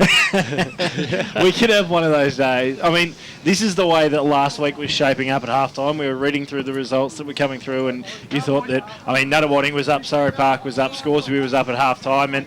But with the conditions the way they are today, there's almost a potential that some of these upsets could actually slide through the second half of these games. Yeah, that's it. They could definitely come to fruition, I think. Look, some of the better sides, or the favourites, aren't handling the conditions as much as they'd like, and the lesser likes are just playing with nothing to lose, and they might get an upset victory or two. This one could go either way. It's currently a 7-point lead in favour of the home side. We might clear a couple of sponsor messages in the world's shortest sponsor break of all time with Barry Cox. Shortest of all time, Baz. It's Upper Gully 6-4-40, the Basin at 5-3-33 on Pancake Parlour EFL Gameday. It's difficult to see through a dirty window, but once you clean it, you can clearly see the view. Tobin Brothers Funerals is just like a clean window. Its easy-to-use website and Memory Maker app are so transparent, you don't need to clear the cobwebs to find the information you need. It's all there for you to see and make an informed decision when planning a loved one's funeral. Download Tobin Brothers Memory Maker app today. It's free from iTunes and Google Play. Or find out more at tobinbrothers.com.au. Tobin Brothers Funerals, celebrating lives. Program sponsor. Hey man, it's crunch time. Is that footy speak? Nah man, it's crunch time at Pancake Parlour with the salted caramel crunch. Oh, yeah, house-made warm salted caramel sauce and roasted almonds on 2 buttermilk pancakes topped with vanilla ice cream. Yeah man, it's crunch time at the G, and then it's crunch time at Pancake Parlour. So this is footy speak then? I'm just saying man, like the salted caramel crunch would be great to have after a day at the footy. Oh, Pancake Parlour open 24 hours, High Point, Malvern and Doncaster East. Lovely. Program sponsor. Okay, boys, it's time we got ourselves a big advantage this weekend. I'm not going to tank, Coach. Who said anything about tanking? It's what you'll save in the tank. want you all to go out and get a breeze tag. Use Eastlink. You'll be at the ground faster and fresher, and you'll save fuel too.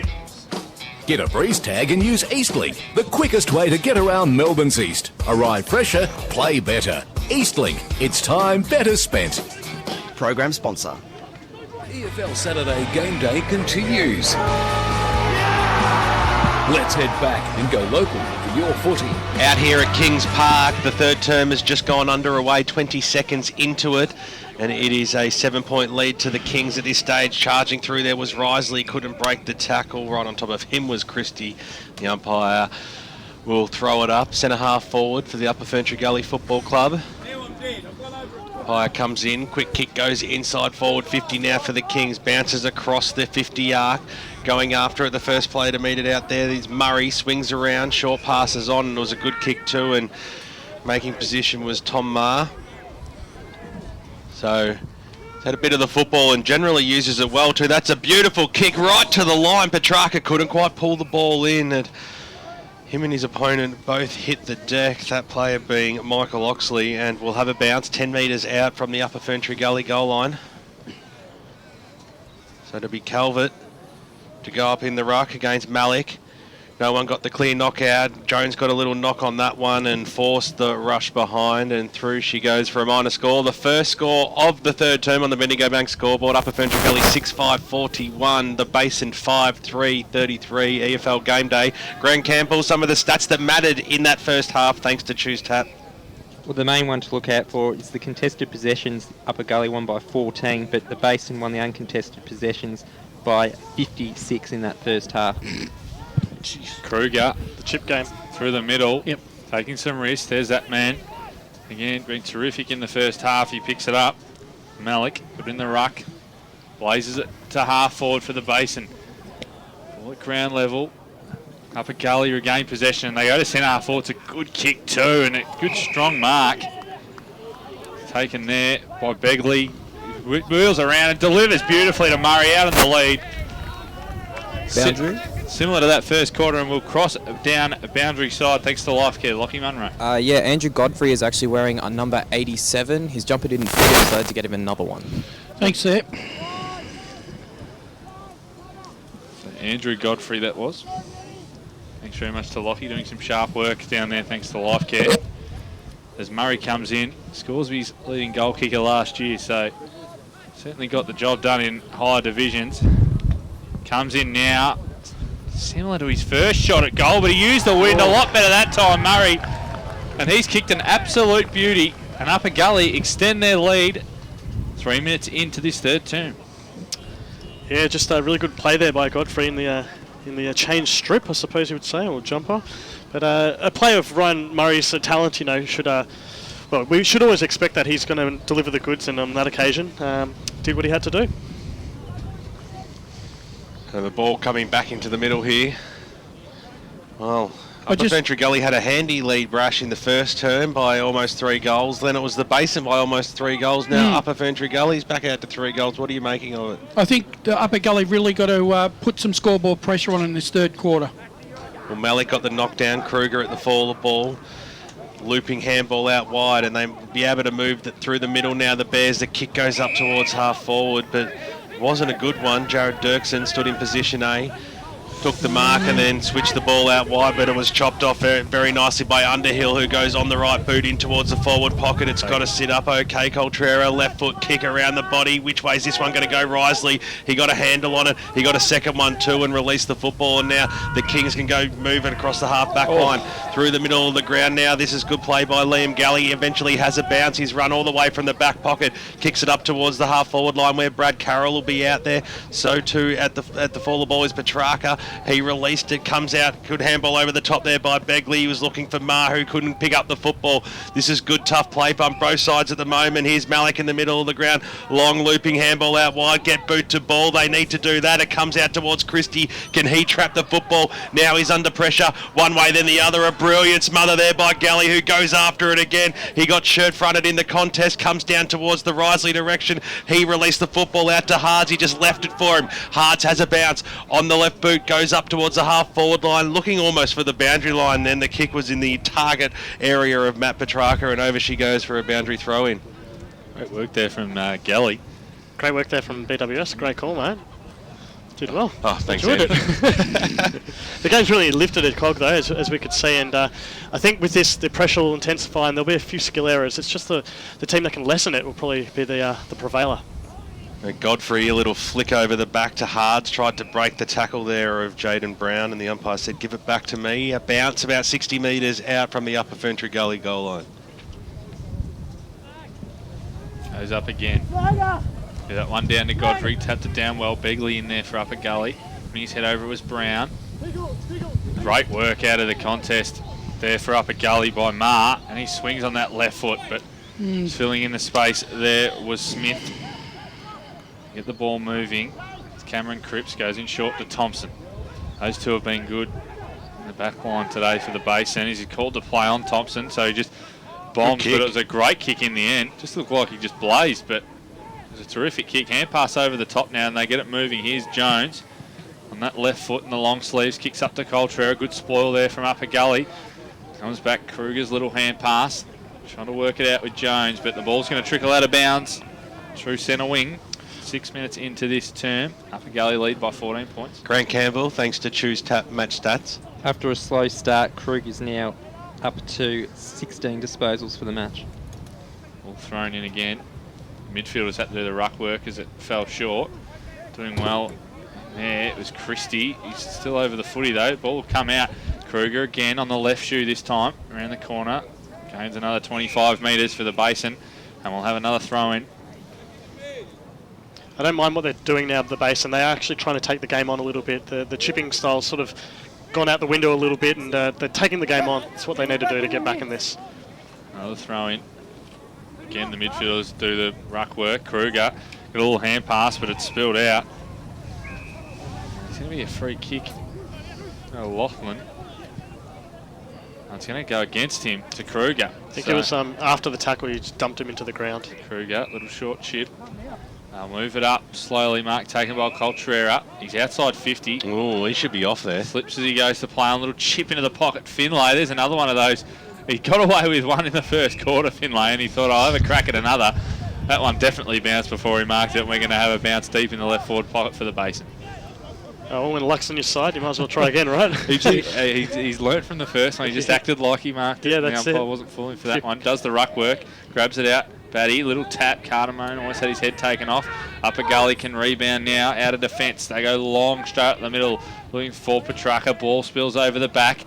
Here they go. The race is on. Good one-on-one contest. Big chance. Ma won it. Was tackled well by Brown. Two of their team's better players. Here's Cardamone doing some work in the back line. Slipped under the swinging arm there. Well, gives it back to Cameron Cripps. Really liked his game. Calm and collected chip. And the mark has been taken by Josh Lee.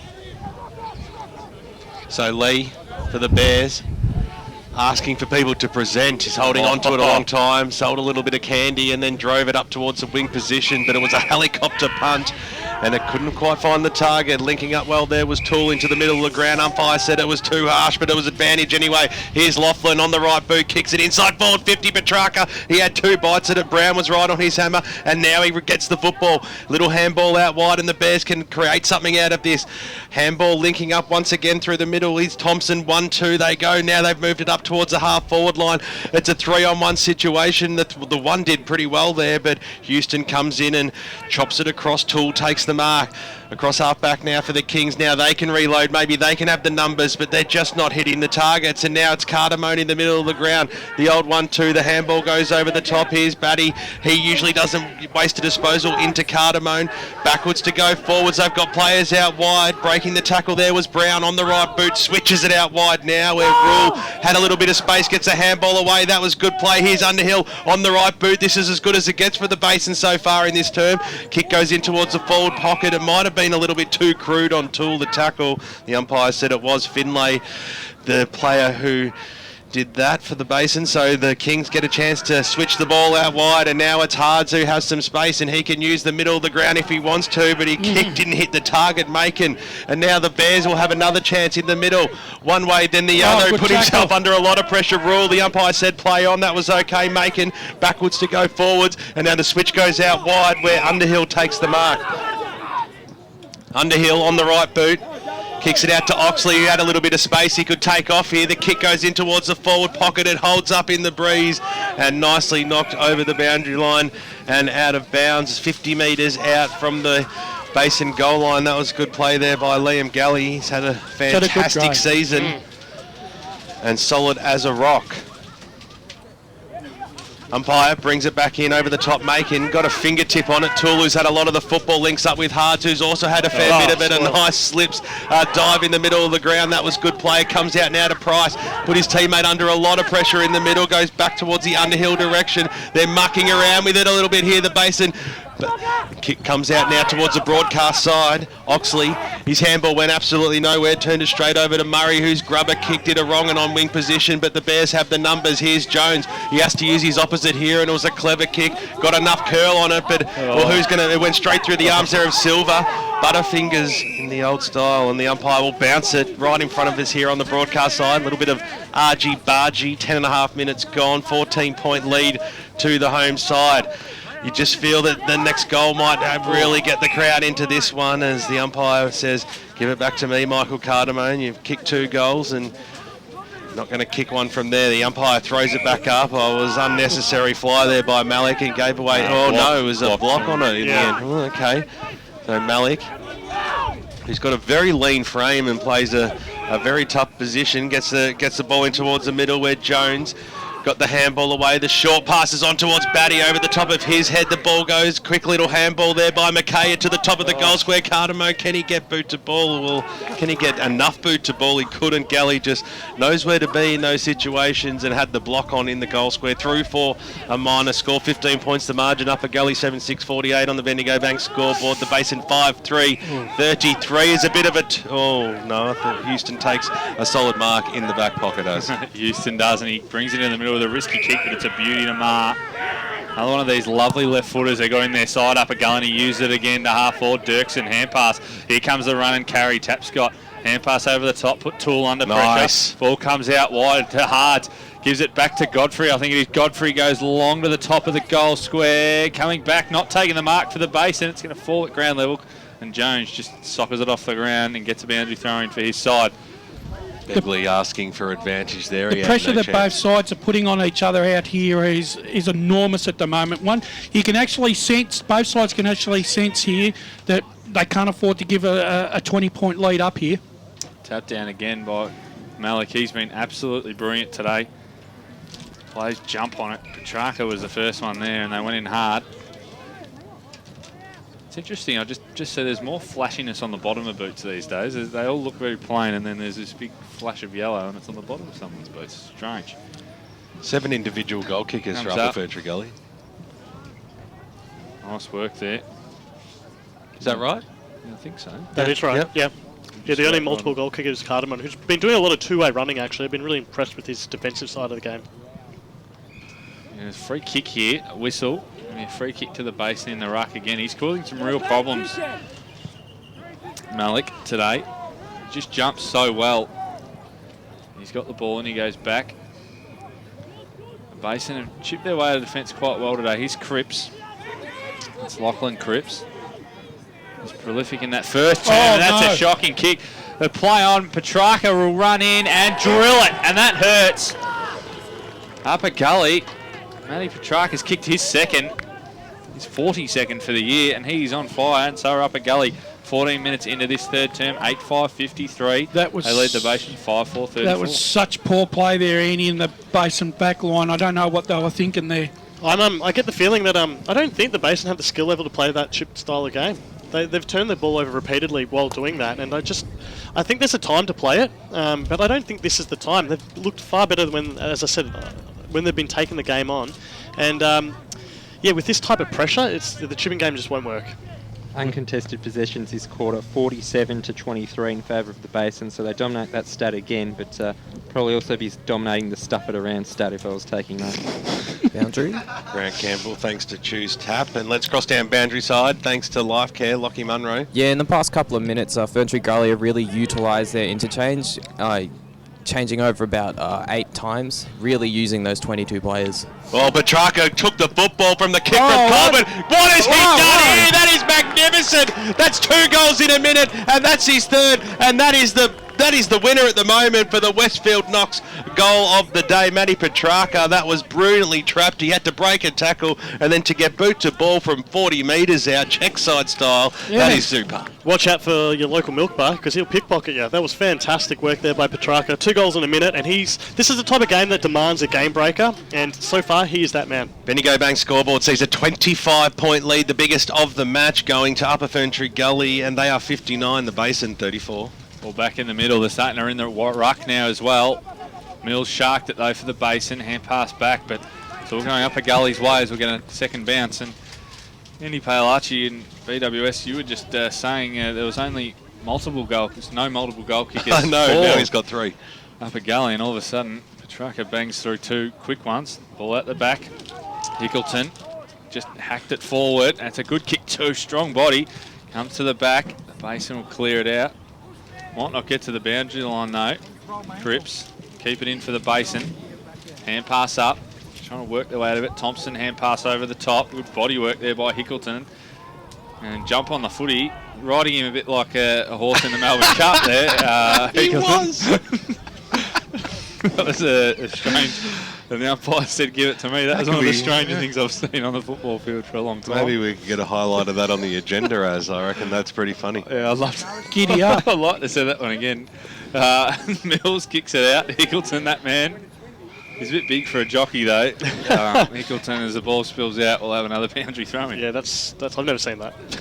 What more can you say? No. Thanks, Brush. Gotta love the Brush that jokes. Calvert's done it right in the ruck.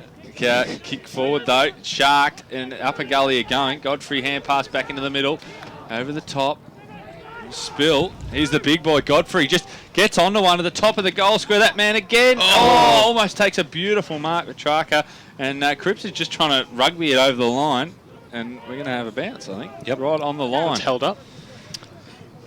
Starting to create a lot of havoc down there, Matty Petrarca. Yeah, Cripps looks genuinely worried in the one-on-one contest. He feels like it's going to be outpointed by the evasive Petrarca. Done a fairly good job today, Cripps, probably until this term. Petrarca's excellence just got the better of him out the back. He's the other Cripps, Lachlan, jumping on top of it for the Basin. There's no horse riding on that one, and we will have a bounce deep inside the forward 50 for Upper Gully. Mulgrave trailed by 3 goals out at Doncaster East. So tightening up. Yeah. Comes out wide over the boundary line and out of bounds. 17.5 minutes gone on the Bendigo Bank scoreboard. 25-point lead to Upper Ferntree Gully on EFL Gameday. Division 3 styles this afternoon. Keep the scores coming through Twitter at Footy EFL. And we'll be sure to let all the fans knowing what's happening as you hashtag Love It Local this afternoon. Godfrey overran the football. Pies said play on, or just bustling his way through. What's he done here? The kick is a little bit up and under. It might not have gone the required distance. Jones overrode the football. There's a lot of players around the pill, and the umpire said the easiest way to separate this is to give it to me, and I'll throw it up. About 15 metres out from Upper Gully's goals. Geez, I tell you what, if they put one through here, they'd be very, very hard to beat. The knockdown comes now. Godfrey couldn't get boot to ball. Snap over the head there by Hards. He couldn't curl it back enough. I tell you what, that would have brought the house down, but he slammed it into the pine, and at 1 point is the result. Bendigo Bank scoreboard, 18.5 minutes gone. 60 plays 34. The home side, Upper Ferntree Gully, leading this one. Chip in short. Finds Jones, straight up the middle from the Basin. Lovely kick by Jones. Giving a real chance to Cripps. Lachlan, little short along the line. Thompson, done well. Takes a couple of bounces. Hand pass into the middle, and they're away. Here's Christie. Christie comes charging through the middle. A good kick out in front of Kruger, who couldn't take the mark. Bad luck, Freddie. Here's a real chance. He fights to the ball at ground level. Kruger, hand pass over the top. They're on here. Here's Keane. Lovely. Just looked up and saw him there in Coltrera. Umpire says play on. Coltrera has to go with the right shoe. Cardamone didn't really look at the footy. Umpire said it's okay, and they'll rush it over the line for a behind. So the Basin at their second score of the quarter. It's one behind, 9-6-60 Upper Gully, lead the Basin, 5-5-35. 19 and a half minutes gone in this third term. They look good using the wings there, really good. Begley goes out wide to Hards, who having a good game certainly too. Putting his hand up for the Concave Player of the Day award. There's no doubt about that, Brash. As a little handball, found Risley, got it back towards the Hards direction. They've made their way up towards the wing position now. The Kings up towards the half-forward line. The big fly over the back there by Lee. Created the spoil. Picked up there by Brown. Tried to get the handball back to Lee and clear it out for the Basin. Little toe poke up towards the half-forward line. Ends in the arms of Godfrey. He rakes the 50. He kicks from 40. Oh. He keeps it low and it grubbers its way out of bounds Should have on done better the than full. that. If he was struggling for distance, he was at full pelt. No excuses. So, probably could have gone for the dribbler goal there, but out of bounds on the full. And the Basin fans breathe a sigh of relief. So they should. They should be 31 points down there. Well, they aren't. You can feel the steam coming out of Brasher's ears. As, Cameron Cripps will bring the ball back in now for the Basin when it eventually gets to him. No one's really down there. No one wants to get out of their car. They're content listening to 98.1. So one of the things we were talking about today, like Jared Whiteman, we were interested to see how he was going. I know he hasn't had too many possessions, but I tell you what, he's kept Jackson Keane really quiet with only the 2 possessions. So he's having a good game. Absolutely spot on. Colvert probably got just as much of it as Batty. Let you be the judge of that one, Soupy. The umpire comes back in and asks for it back. So just inside the 50-metre arc for Upper Ferntree Gully. 25-point lead. Can they stretch it? Can the Basin get back into this game? It is a scoring end, though, and the Basin will have that going into the final term. A big fly there by Matty Smith, but the ball didn't go far enough, although he did pull it down. It would have been a beauty of a mark if it did. So, well, they've just squared things up. It's still about 40 metres out from goal. A lot of players around this football, too. Batty got the knockdown that time over the back. Carroll came in. Tried to get boot to ball. He's brought down in a good tackle and we'll have another bounce. What do you think of Max Kruger playing as the deepest forward for the Basin when he's been doing very well on the ball? Well, they've obviously got to give him a rest sooner or later. Can't run all day. Been there for about 10 minutes now. Well, maybe he's the player that they want to create some spark. Begley went after it. He showed a lot of courage. The kick goes out towards the Underhill direction. Kept the ball alive, which was good, and eventually won its football back. Little handball that went to Rule. Broke the tackle, then got boot to it. Left foot kick goes out of bounds on the full. He was under pressure, and it'll be Upper Ferntree Gully to reload again. Sorry to cut you off, BWS. Yeah, I see what Soupy's saying. I just look at the Basin midfield and I look at Kruger. Malik's done pretty well in the ruck. Other than that, in the midfield, they're just not winning the ball. So, while that one player in Kruger is winning it, he's got to be in the middle. Didonado. Probably just pop it up towards the Petrarca direction. The kick really held up a bit. Then a huge fly over the top by Brown. He wants to pull down the play of the day. He wants that $25 Pancake Parlour voucher by the looks of things, as Oxley picks himself up off the deck and hands the ball back to the umpire. At 60 metres out now from the Upper Ferntree Gully goals. 23 minutes gone. Godfrey got the knockdown that time. Gang tackle happening, 2 Kings, 1 Bear. The Kings win out, you would say, in that instance, and the umpire will ask for it once again. So a few stoppages over the last couple of minutes, but the ball really hasn't left that forward zone for Upper Ferntree Gully. Little kick off the ground there by Thompson, out towards the direction of Ryan Silver, who saw it go through his legs, and over she goes for a boundary throw-in. If the Basin's mindset is the fact that they think that they can come home in the last quarter, they better think again, because they need to kick 5 goals in a row at this stage, and they haven't even looked like kicking 1 goal in a row. Ball's been thrown in. He's a chance just not being able to get away. For the Basin, he's wrapped up by Risley. And we'll have a bounce right on centre wing. Most of the game this quarter has been played on that side of the ground. That one to Batty, tapped down. Macon ran out of bounds, so we'll have another throw-in. Plenty of stoppages in this one. Maybe we should park the caravan over there next year and get Bruce to run the cable across the ground. Don't want to upset the great man at all. Free kick off the footy. Sure, he'd make it work. There you go, to the Basin. A lot of patch-up chords. Looks like Mills. Didn't see much of him today. Short chit. Umpire's paid another one of those precarious ones. Coltrera on the end of this one for the Basin as he kicks half forward. It's intercepted. Mark. Strong mark. Really, really well by Risley, and he takes off. He's had a good game. Yep. Little kick. Going to go out of bounds again. That seems to be a bit of a magnet on that sign for the footy out there. It continues to just trickle over the boundary line. Well, they won't mind this Upper Gully. It just gives them a chance to reset and, you know, just maintain that lead and basically not give the Basin a sniff.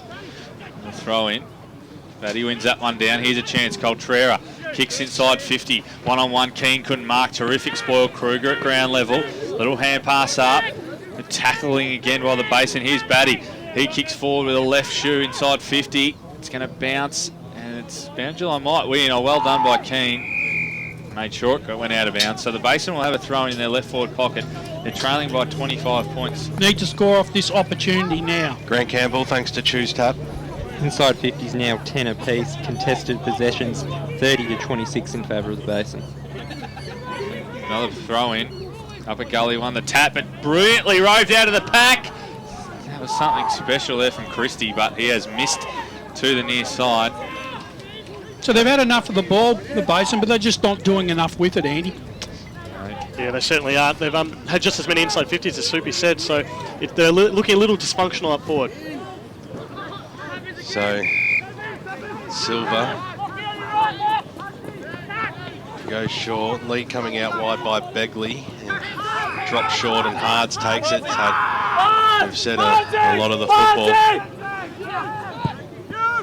Beautiful kick to Gully, who made space up towards the wing position right in front of us here in the broadcast side. Can hear the suggestions through the effects mic. Oh, good Pop mark. the kick up and Risley takes another strong mark. That's a couple in a matter of minutes. He's played well today. He's been a super player for such a long time and he kicks it to the hot spot too. It had to be centimetre perfect and that's exactly what it was. Didonado, he's lively as well on the right boot. He kicks it towards the Petrarca direction. Well, the kick just fell in the middle of all players there and now through Kruger, the Basin are going to be able to clear it. Jones on the left boot looked like he was going to wallop it away. Instead he went short to the rule direction. He got it on the first bounce and he might have one himself. Has to get rid of the football now. He put himself under a lot of pressure. Went for the old 1-2 from Oxley and now goes up towards the half forward line. They might just want to slow things down here because they're still just outside the centre square. The kick goes up now. Well, just a little toe poke at it in the end, but Kruger was at the fall of the ball. He handballs over to Keane. He got rid of it just in the nick of time. He had an opponent on right on his hammer. Gully came in, handballed it to himself, then handballed it over the top to Hards. He just ran at his opponent, got the handball away, but it was brilliantly smothered there by Brown, who picked up the football, linked up with Macon. He couldn't quite trap it, eventually did. Handball over the top there by McKay, went straight to Begley, and now the Kings are going to get themselves out here, but the kick doesn't hit the target, still across the half forward line there for the Basin. What a great tackle that was there by Cripps. Ball's released right in front of us here in the Caravan. Wing possession, knocked on there by Smith to try to keep it alive, and Dirksen gives it the old hip and shoulder, which is like what we see, which is what we like to see, and over she goes. So, umpire to bring it back into play. 27, almost 28 minutes gone now.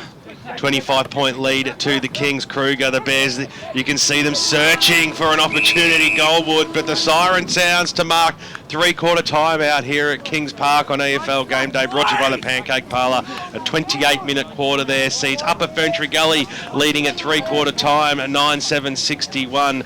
The Basin, a 5-6-36. 3 goals to Matty Petrarca. That's 43 for the year for him. And Michael Cardamone has 2, taking his tally to 27. What will happen in the final term? We know the Basin will be kicking to the scoring end. Stay tuned because Dyson Baker and Will Taylor will be back after this break to bring you all those important around the ground scores thanks to the local burger company. This is EFL Game Day and it's game time. The inside of a cake can have many layers. On the outside, it's hidden behind a coat of icing. But when you cut out a slice, all is exposed. At Tobin Brothers Funerals, nothing is hidden. Our website and Memory Maker app make it clear for families to make informed decisions about planning a funeral for a loved one. That's an example of how Tobin Brothers Funerals is taking transparency to new levels. Find out more at tobinbrothers.com.au. Tobin Brothers Funerals, celebrating lives. Program sponsor. Okay, boys, it's time we got ourselves a big advantage this weekend. I'm not going to tank, Coach. No, who said anything about tanking? It's what you'll save in the tank. I want you all to go out and get a breeze tag. Use Eastlink. You'll be at the ground faster and fresher, and you'll save fuel too. Get a breeze tag and use Eastlink, the quickest way to get around Melbourne's East. Arrive fresher, play better. Eastlink, it's time better spent. Program sponsor. Radio Eastern 98.1. It's just gone 4 o'clock. Barry Cott's back here in the studio and will return for the last quarter of our game from Kings Park, Upper Ferntree Gully this afternoon, between Upper Ferntree Gully and the Basin very shortly. But time to check some AFL scores of games being played this afternoon. And firstly up to Canberra there at the Monica Oval, between Greater Western Sydney and Geelong. At three-quarter time, it was Geelong 6:10.46 leading GWS 4:6.30. It's currently the 17-minute mark of the last quarter, and it's Geelong 8:14.62 leading Greater Western Sydney 4:6.30. Goal kickers for the Cats. Well, Hawkins is having a very good day indeed. At this moment, he's kicked 5, Motlop 2 and Selwood 1. Possessions, Motlop 31, Bartell 24 and Caddy also 24. For GWS, Downey, Green and Kelly have all kicked 1. Possessions, Trelaw 27, Caniglio 23 and Shaw 23. The other game this afternoon is the Adelaide Oval, and between Adelaide and the Gold Coast. And I have to say that Gold Coast have doing themselves proud. Pretty competitive this afternoon. At three-quarter time, it was Adelaide 10:09.69 leading Gold Coast 9:6.60. It's currently the 22-minute mark of the third quarter, and Adelaide 10:09.69 leading Gold Coast Suns 9:6.60. So no change in the scores from the start of the third quarter. Bit of nip and tuck. Goal scorers for the Crows: Cameron 3, Betts and Jenkins have 2 each. Dangerfield 24 possessions, Thompson 24 and Laird 20. And goal kickers for Gold Coast: Lynch has 4, Dixon 2 and Day 1. Possessions, Burnell 21, Lynch 16 and Lonergan 15. So a close game indeed there. I don't think anybody would have predicted that to be so close coming into the third quarter. Only 9-point lead to Adelaide over Gold Coast. And the other game this afternoon is the MCG beginning at 4:35pm, and that's between Richmond and Fremantle. We'll have some more AFL scores a little bit later on, but we're back for the last quarter. Upper Gully versus the Basin in just a moment, right here on EFL Gameday, Radio Eastern 98.1. Hey man. Yeah, man. Can you smell it? Smell what? It's my favourite smell in the world. Footy season. Yeah, man, like you can smell the grass at the Mighty G. Yeah, and you know what else I can smell? The hot marshmallow chocolate at Pancake Parlour. They're like my favourite smells ever. Like first you head to the G and smell the grass, and then after you've chewed your guts out, head straight to Pancake Parlour and warm up with a delicious hot marshmallow chocolate. Oh, it's made with pure Belgian chocolate, seriously decadent. Oh, Pancake Parlour, open 24 hours, High Point, Malvern and Doncaster East. Lovely. Program sponsor.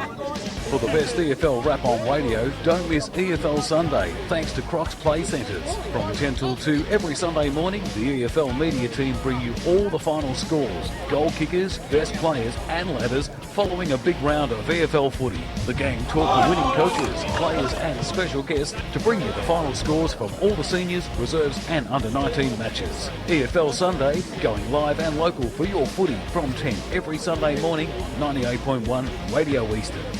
EFL.org.au is a must-visit for the die-hard Eastern Football League fan. In our news section, check out the latest news, feature articles and video programs, including the Inside Football Friday. We're still in an ad break. Have your say in the EFL poll. Check out all the latest EFL Have you got someone with you? Best of all, yeah, I got Chad Rogers. Just let him go for a minute, to go live and when we come back, just see if you can flag it with him then. EFL.org.au. Pardon?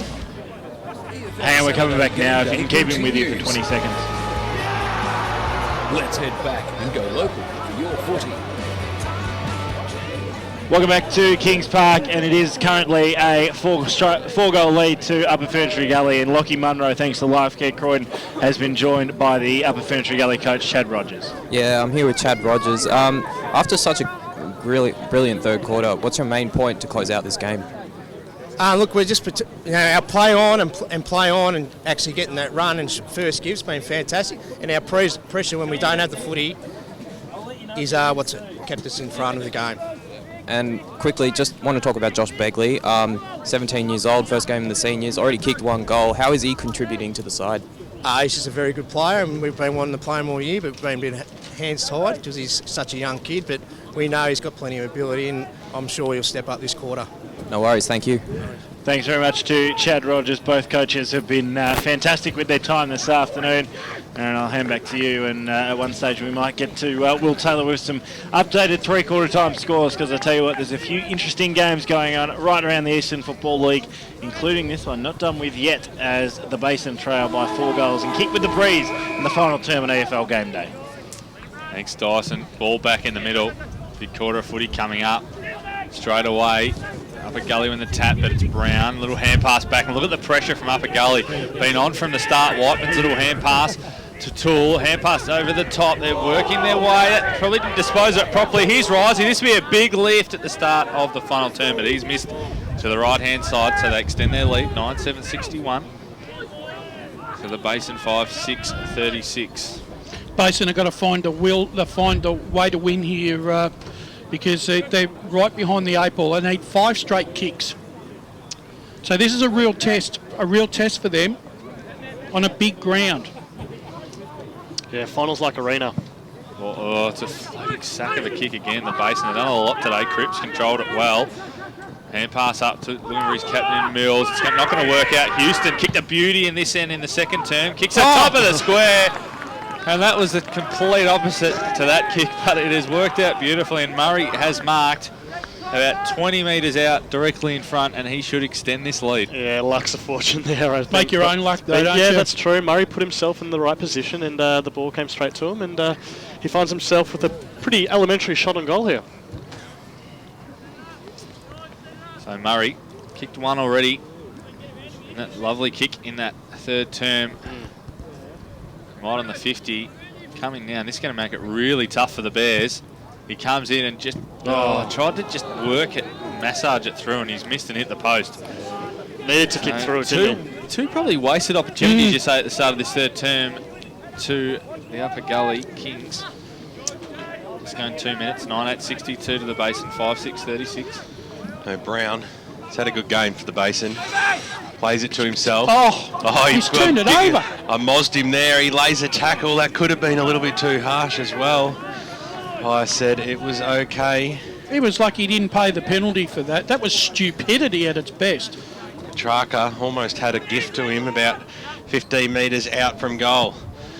Well, the 2 flyers came that time from the Basin, so we'll give that knockdown to them.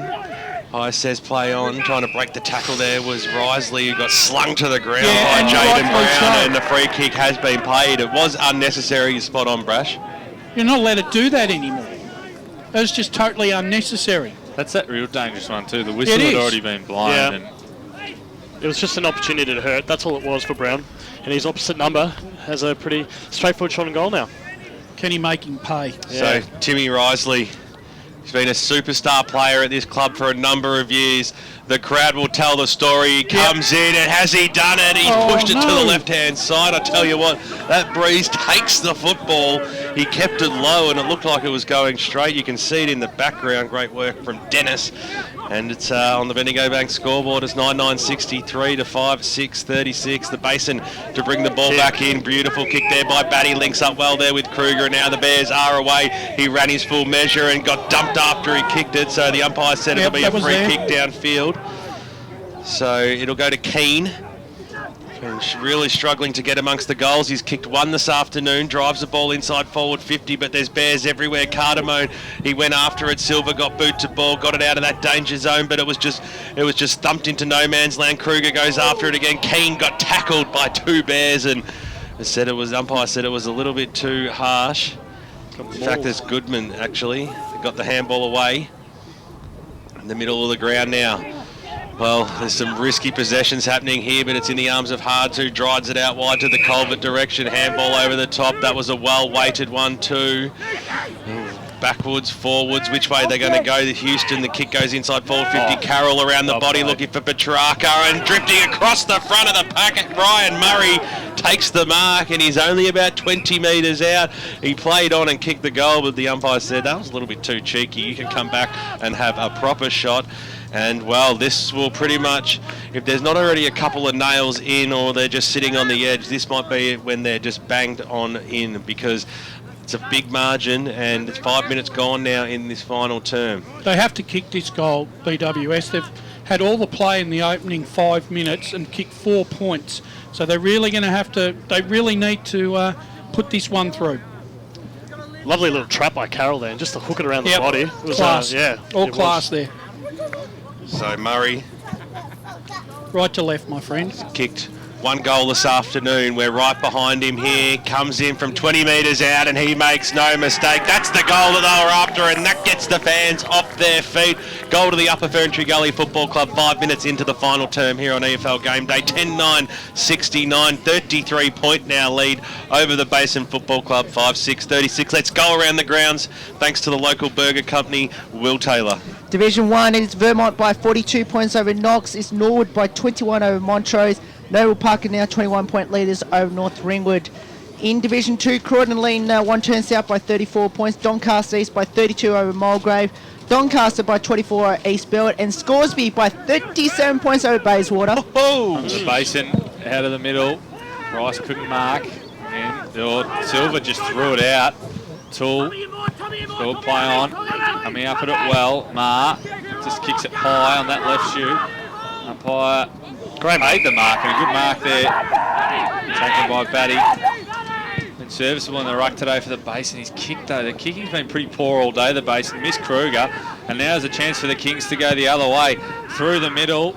Godfrey's kick inside 50. Over the back, Jones leads the race for the Basin. Just fell on the ball. It really was in no rush to get rid of it. Well done by Carroll there. Great second and third efforts, Brash. Yeah, most definitely. And Petrarca was lurking there if the ball came out. Didn't seem very urgent to get the ball out there. Division 3 around the grounds. It is Heathmont by 25 points over Churnside Park. It is Templestowe by 64 over Baronia. Ringwood by 35 over South Belgrave. And Mitcham by 110 over Sylvan. Wow. Where have Sylvan gone since quarter time? Keep going, Division 4. It is Dunbar by 17 points over Coldstream and Ferntree Gully by 3 over Glen Waverley Hawks. We still need to get Storm. Game over. There's a goal here. Game over. Just about. Lachlan comes in and he scooped on it at the stoppage and he swung around on the right boot and slammed it home. So Upper Ferntree Gully, they're almost celebrating here. A few words being had between the forwards and the backs, but it doesn't matter because the Bendigo Bank scoreboard tells the tale. 11-9-75. The Kings, the Bears 5-6-36. Have we gone through them all thanks to the local burger company? Yeah, we certainly have. We just need to get some scores out of Nuttawhiding, Surrey Park and the Eastern Lions. Good luck with that, Will. Usual suspects. Ball back in the middle of the ground. Can the Basin barge their way through? Brown, he's getting pretty feisty after that last encounter. Picked up by Batty. Bangs it on his boot up towards the half-forward line. Ball bouncing favourably there for Gully. That was good play. Got it back to Tapscott up towards the wing position where Hickleton comes out and takes a good mark. On the right boot, got every bit of 50 metres, opened it up too, kicking into the middle of the ground. And Colvert was held without the football, so he wants to switch it out wide. That's okay. The kick there goes inside forward 50. Picked up by Hards, handball over the top. This is dangerous. Lachlan goes in again, trapped by Jones though, but he got dispossessed of the football, went after it again, handball away. That was good play. He losing the football then was Lee. Jones came back in. Hards got the handball out wide. Here's Godfrey on the left. Which way is this one going to bounce? It's going all the way almost, but it was trapped on the last line of defence. Oxley switches the ball out wide now to Cripps. This is the last throw of the dice for the Basin. They need to get a run on. Here's Cardamone, uses Brown over the top on the right boot. Up towards the half-forward line now it goes. Oh, it went straight over the head there of Thompson. He probably could have gone a little bit harder at that. He'll get another chance to redeem himself here. Chasing after the football there. He might be able to pick it up. It doesn't matter. They might get a pot shot on goal, but it went through for a behind. That was good play to get it straight down the ground, but I tell you what, they need the big sticks, and the small sticks is what they found. Then 5-7-37, 11-9-75. Upper Ferntree Gully lead this one on the Bendigo Bank scoreboard. And it's the small sticks they don't want, BWS. Ball brought in by Tapscott, goes in short. Mark taken by Gully. And we said Keane hasn't had a great day, and they're the sort of moments that can just lift your side. Yeah, especially really should be kicking that. Especially as a forward, you can have a dirty day, but you get a couple of moments and it can change drastically. Gully goes long to no one in particular. Batty takes the mark for the base. Another poor kick though. Gives it up. Looks like Cripps, who just goes long to the top of the square, but no one home. It's going to be 25. It's got to be 25. Again, undisciplined. It's a no-brainer, 25. No, 25. He just said, no, Really? go back and take your kick, and Silver does. And he goes wide, and it's almost a turnover. Godfrey, little hand pass over the top. Made it good. And here's Whiteman, he's away. Liked him today, little kick up the line, and he's Great done kick. well. Hickleton over the back, can play on and just drill the ball inside 50. Looking for Petraka, who couldn't mark. Ball spills to the back, opportunity for Upper Gully. The Basin have the numbers, and they'll win out in the end. Just. Nice little chip to half-back mark, taken by Christie. Slipped as he kicked, but got it away to Kruger. He's found plenty of the ball. Just needs to go direct, and he does. Steps around, gets to the middle of the ground, kicks to centre half forward. No one could mark. Tap's got a mop up at the back, and he got a high tackle. Pretty straightforward decision there. It's been good. Tap's got now on that left foot, switches to Hards. He's been awesome today. He's been great. Bryce Hards. Kicks into the middle of the ground, takes a risk. Marr waited for it. And regret it now. Oxley brought him down. Trying to win the football. One of the things I've been really impressed with up at Ferntree Gully today is their tackling pressure on the ball carrier. They haven't given the Basin any room to move whatsoever. The bounce.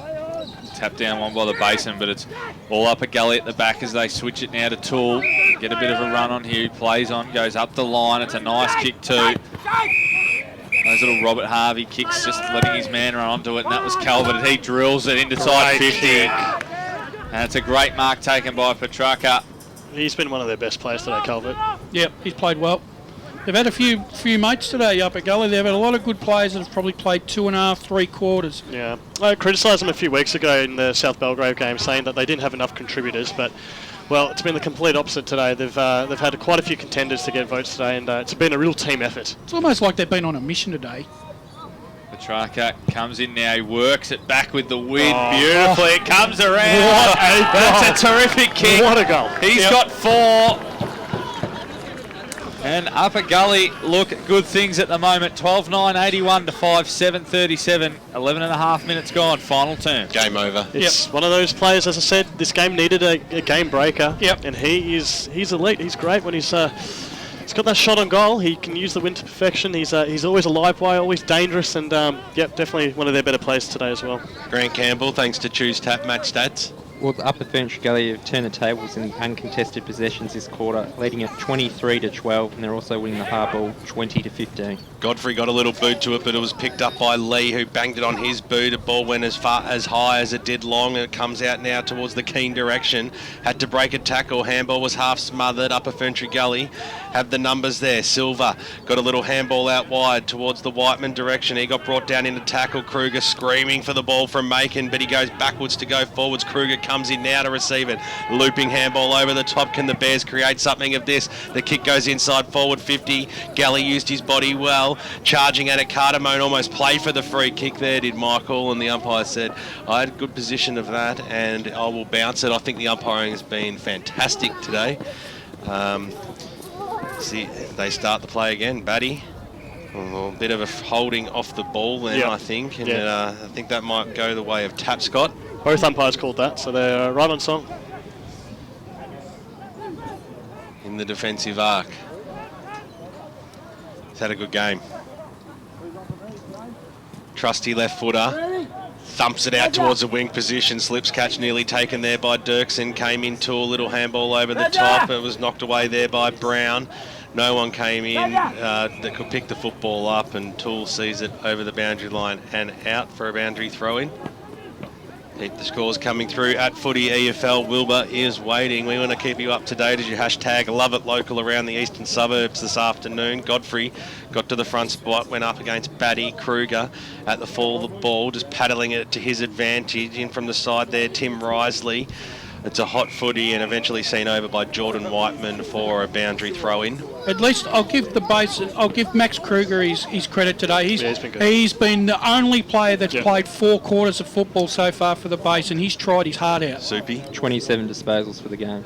Batty over the top, scooped upon there by Whiteman, another player we've been watching. One way then the other. He's been a lot more quiet though. Got the handball the way to Houston.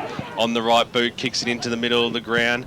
Well, he was looking for Hards, who didn't look at the football, used his body well, and then almost won it as the ball hits the deck. A big tackle over the top there by Thompson. We'll see it bounced right in the centre of Kings Park, and it is Surrey Park and Kilsyth today, and Kilsyth are only winning by 3 points to make it 10 in a row this week. Surrey Park looking for their second victory of the year. You wouldn't read about some of these results we're seeing coming on through. As a handball from Cripps goes out wide to Kruger. This way, that way. I'll use the opposite. I've got class in towards the middle. McKay got the handball out wide. That's okay. Smith on the right boot. Short passes on, and that's very good football there from the Basin Football Club as Keane got down low, and he'll have a shot on goal. He's kicked one already in this match. That was early in the piece. It might be just within his range. He'll kick from 45 metres. Margin currently is 44 points. What will it be after this kick? It's sitting up. It's going a long, long way, but touched on the line and through for a minor score. That's 8 on the board for the Basin Football Club. 5-8-38. Upper Ferntree Gully 12-9-81. 15 minutes gone. We failed to mention they haven't kicked a goal since the middle of the second quarter, so they've pretty much been goals for a half. Half a footy. Lachlan in the back pocket brings in to Hards. He goes short. Didn't take the mark. There was Murray. He just paddles it. Wants the boundary line, kept it in the end. The Basin will pick it up. Malik goes back. Finds Thompson, being good across half-back for the Basin. Wrapped up was Oxley. And we will have a boundary throw-in right at the interchange gates. This will be such an important victory for Upper Gully. They'll now have that belief that they've got a top 4 scalp and that they can keep going with the rest of the season still to go. Godfrey did well, just cleared it out of the ruck. Brown attacks it, or Dirksen attacked him. Went back and got the footy though, Dirksen. Little hand pass was nice to Risley. That was a great handball. Lachlan just couldn't control it, but got it back at ground level. A little bit too easy for him at the moment. Great vision. Wasn't it? Yeah. Risley extended it to the middle. Here's Godfrey, just couldn't control it. Cameron Cripps had his head over the footy, but Houston worried him out of it well. Picks it back up. He's been terrific today, Houston, into the middle to Lachlan, who's come alive in this second term. Hand pass off to Begley, who goes along to the top of the square. Petrarca one out. Coming across there was Oxley with the spoil. Led in the race, just got rid of Murray, did well, and he's jumped on the ball, and Petrarca jumps on him. And we will have a bounce in the left forward pocket for the Kings. You could be right, Aaron. There are a lot of questions to be asked about the Basin today on today's performance. You were right at the start of the game. Thanks, Brash. Certainly a lot of water to go under the bridge. As here's Begley, 17-year-old on debut to finish it off. Can't get the distance mark taken by Thompson. Little hand pass here to Lachlan Cripps now. He's been okay. Kick over the top, Cardamone just takes his man on. He's done okay today. He's exciting, Cardamone, when he gets it. Just probably hasn't enough of it for him today. Price along the line with a nice neat kick. Smith couldn't take the mark. Just worried out of it by Nelson. It was. Then. Lovely work. Hand pass over the top to Sapscott on his left side. Hand pass, just missing the footy. Whiteman came through hard. Liked him as well. Tapscott to Silver. Silver kicks it forward. Batty stands there. Couldn't control it. The Basin just none of them seem to really want it. Great work there from Ma. Hand pass off to Risley. He has not stopped running all day. And there's a terrific kick. What a kick from Risley. Well done, Tom Maher. That was excellent play there to create something out of nothing to give Risley the run onto the ball, and he delivered accordingly to Petrarca, leading into the fat side of the forward line.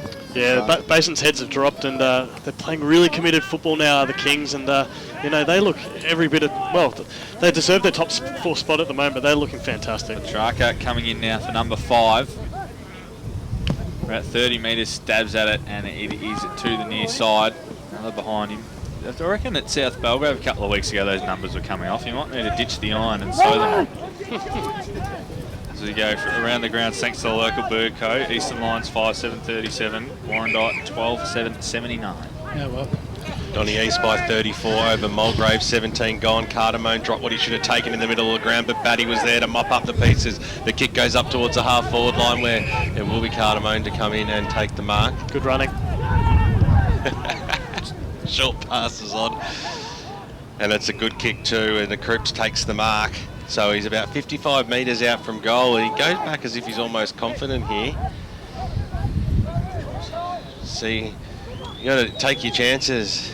I agree, Giggles, as he comes in now. 55 metres out, he gives it a fair old roost too, and he pushed it to the right-hand side. He got the distance, don't you worry about that. But a minus score is the result. Bendigo Bank scoreboard, almost time on here at EFL Gameday, and the Bears, they cannot kick a goal. Mid-second term was the last time the umpire stuck the two dukes up. And they led by 16 points at that stage too. Yeah, they've kicked 7 behinds to 10 goals 6. It's massive. In the back pocket, Upper Ferntree Gully. In the series of handballs, they eventually reach it out towards the half-back line, and through the middle they'll go now. The kick just holds up in the breeze, using his body well. There was Dirksen. He'll look for a runner there in Hards, who went one way, or a little look-away handball there that didn't eventuate. Backwards to go forwards, and now the Kings get up towards the half-forward line. Brown will come in from the side. It was a big fly and an absolute ripper of a mark. The umpire said he's not paying that one. I tell you what, that's as good a grab as you will see, and no reward either for Jaden Brown. I tell you what, he's extremely stiff there.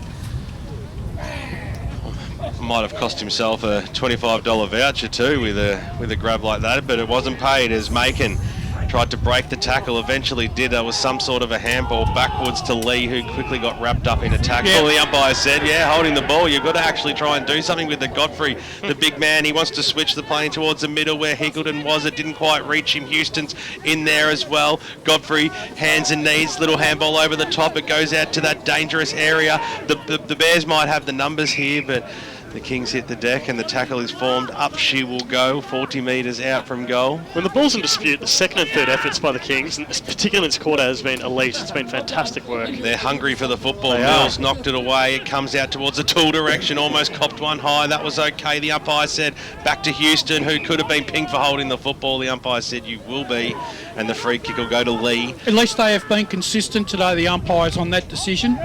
Lee into the middle of the ground. It was a handy-looking kick. Even set up for Underhill, which it did. He little bit of a fresh air shot, fend away, and here's McKay on the right boot, drives it inside forward 50. You've got to go direct. He wanted Coltrera out wide, and happy to see it over Ryan Silver, and the ball will be thrown in 50 metres out from goal. Talk about going via the Cape. Jeez. Kicking today has been ordinary at best, especially going forward. It really look like they've lacked the centre half forward as well today. There's not somebody demanding the footy. That's because Liam Galley has taken their centre half forward apart today. Silver out of the pack. It's going to fall. They go back inside 50 now, the Basin into that pocket, and they're playing kick to kick as Silver takes a mark. 4 minutes to go. It's a 5-point lead to Kilsyth over Surrey Park. Around the grounds, thanks to the local burger company. Silver goes in short and finds Lachlan, who just seems to want to crawl his way back. Coming get up off the ground there. They know they've done enough now. Good in that last quarter. Begley, he's been terrific on debut. Cameron Cripps just soccers it out of bounds, and they'll have a boundary throw in left half forward for the Basin.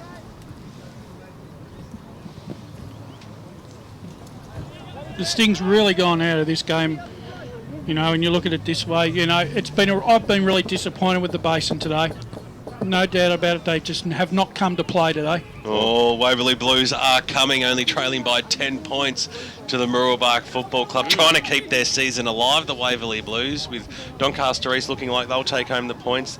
They need to stay within touch. The ball across the half-back line now. It's quickly kicked across there by Cripps. That was okay, picked up by McKay. Handball. They're going backwards here. There's just no options up forward, and eventually towards Kruger, who goes inside forward 50, and a man who really has stood up well today for the Basin Football Club. He's tried takes a solid mark, and he'll go back and have a shot from just inside the 50-metre mark. Sums up their game style today. They've just been mucking around with it, and the player who's actually been, you know, shown a bit of quality today was Kruger, and heads inside 50 and finds a teammate there in Batty. Yeah, Kruger and Batty, certainly a couple of the Bears' better players this afternoon. The big man comes in now, and he gets a fair old bit of purchase on the football, and I tell you what, with the way the wind's been going today, it should have usually gone through that kick, but through for one behind. Bendigo Bank scoreboard, 22.5 minutes, 5-10 to 12-10. around the grounds. Will Taylor, thanks to the local burger company. Yeah, Scoresby leading Bayswater by 8 goals halfway through the last. And Ryan Kennedy kicked one for Surrey Park. It's Surrey Park now leading by a point. Oh, holy dolly. Wow. Oh, that's surely the upset of the season is on the cards with that result coming through. Once again, centre half back Toole. Great little handball to Risley. He comes streaming to the centre of the ground. Hand pass back. Here's Murray. Goes long to centre half forward. Standing under it was Godfrey. Couldn't mark. Oh, roved it at ground level. The big man terrifically well. Off to Hards, who just chips it over the top. Petrarca. That'll just about be 25, that one. Great hands. Says no, but that's another great kick. Hards just about the best on ground today for mine. He's been terrific. Petrarca plays on quickly and he's misses. Done the old Stevie J. Yeah, that's exactly what he's done. I don't know why he decided to play on then. What's wrong with the whole drop punt? I don't know. Gosh, especially when percentage can be important. Absolutely, the kick goes towards the culvert direction. Got a handle on it. Kruger trapped it at the 4, picked up there by Godfrey, who just thumped it on his boot, kicks it to the top of the square, where Brown, who's read the football well today for the Basin, try hard. Takes a mark. Certainly be up there with Kruger for their best players as he hits him on the chest there. As the siren sounds, there was a short quarter in that 4th term, and it is a solid, comprehensive, fantastic victory by the Upper Ferntree Gully Football Club this afternoon out here at Kings Park on EFL Gameday. Final score 12-11-83 to the Basin, 5-10-40. The Basin not kicking a goal in the second half. That will have to say that's the first time that's happened to them this year. The major goal kickers on the ground. Petrarca had 4. He probably should have had 5, but a super game from him. 2 goals to Ryan Murray and 2 goals to Michael Cardamone. Well, in a bit of a surprise out here, I'm sure plenty of us gave the Upper Ferntree Gully side a chance to win the game this afternoon, but I tell you what, to go home with a 7-goal victory, that is just absolutely massive, and the confidence they'll take out of this game as is monstrous. It is, and look, it's a great thing for them, as we spoke before the game at length, that they hadn't beaten the side around them or above them, and for them to do that today on the run home to finals is massive. Yeah, it certainly is. They'll now have that belief, and that's what Chad Rogers said before the game. They need a scalp, they need to have some belief going to the final series. They've now got that. In a couple of weeks' time, they'll take on Mitcham as well, so it's another chance. I think they've got Ringwood in there too, so you know it's great preparation actually going into a final series, and they'll feel a lot more confident than they did before the game. Final score out between Croydon and the Wanturna South Football Club. Croydon 93-46, so a solid win there as the scores keep on coming through. Have you got any more thanks to the local burger company, Wilbur? Yeah, I certainly do. It was Warrandyte defeating Eastern Lions by 41 points, and Heathmont defeated Churnside Park by 13 points. So yeah, plenty happening around the east. It's funny, seeing the Basin, butcher the ball today must have been a bit of a feature in the EFL over quite a few of the teams that were expected to win. So these blustery conditions really are playing havoc, it sounds like. Final score out at Zerby's Reserve. Doncaster East 13-18-96 defeating Mulgrave 9-6-60. Ferntree Gully and the Glen Waverley Hawks this afternoon. A final score has come through and is the Ferntree Gully side 69-54. I tipped the Gully today. I think a couple of you guys... No, I didn't. I did. I tipped the Hawks today.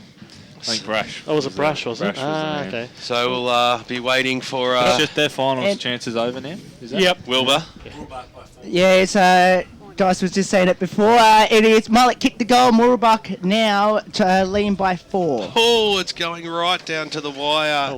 Interesting with that result, if Murrabbuck...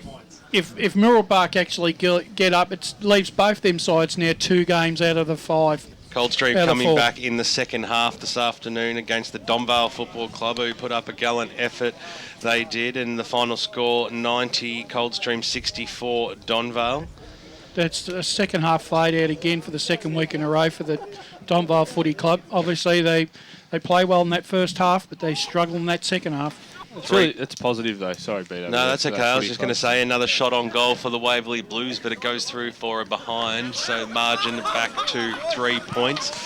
So we That They can't really afford to be in too many close ones, Waverley Blues.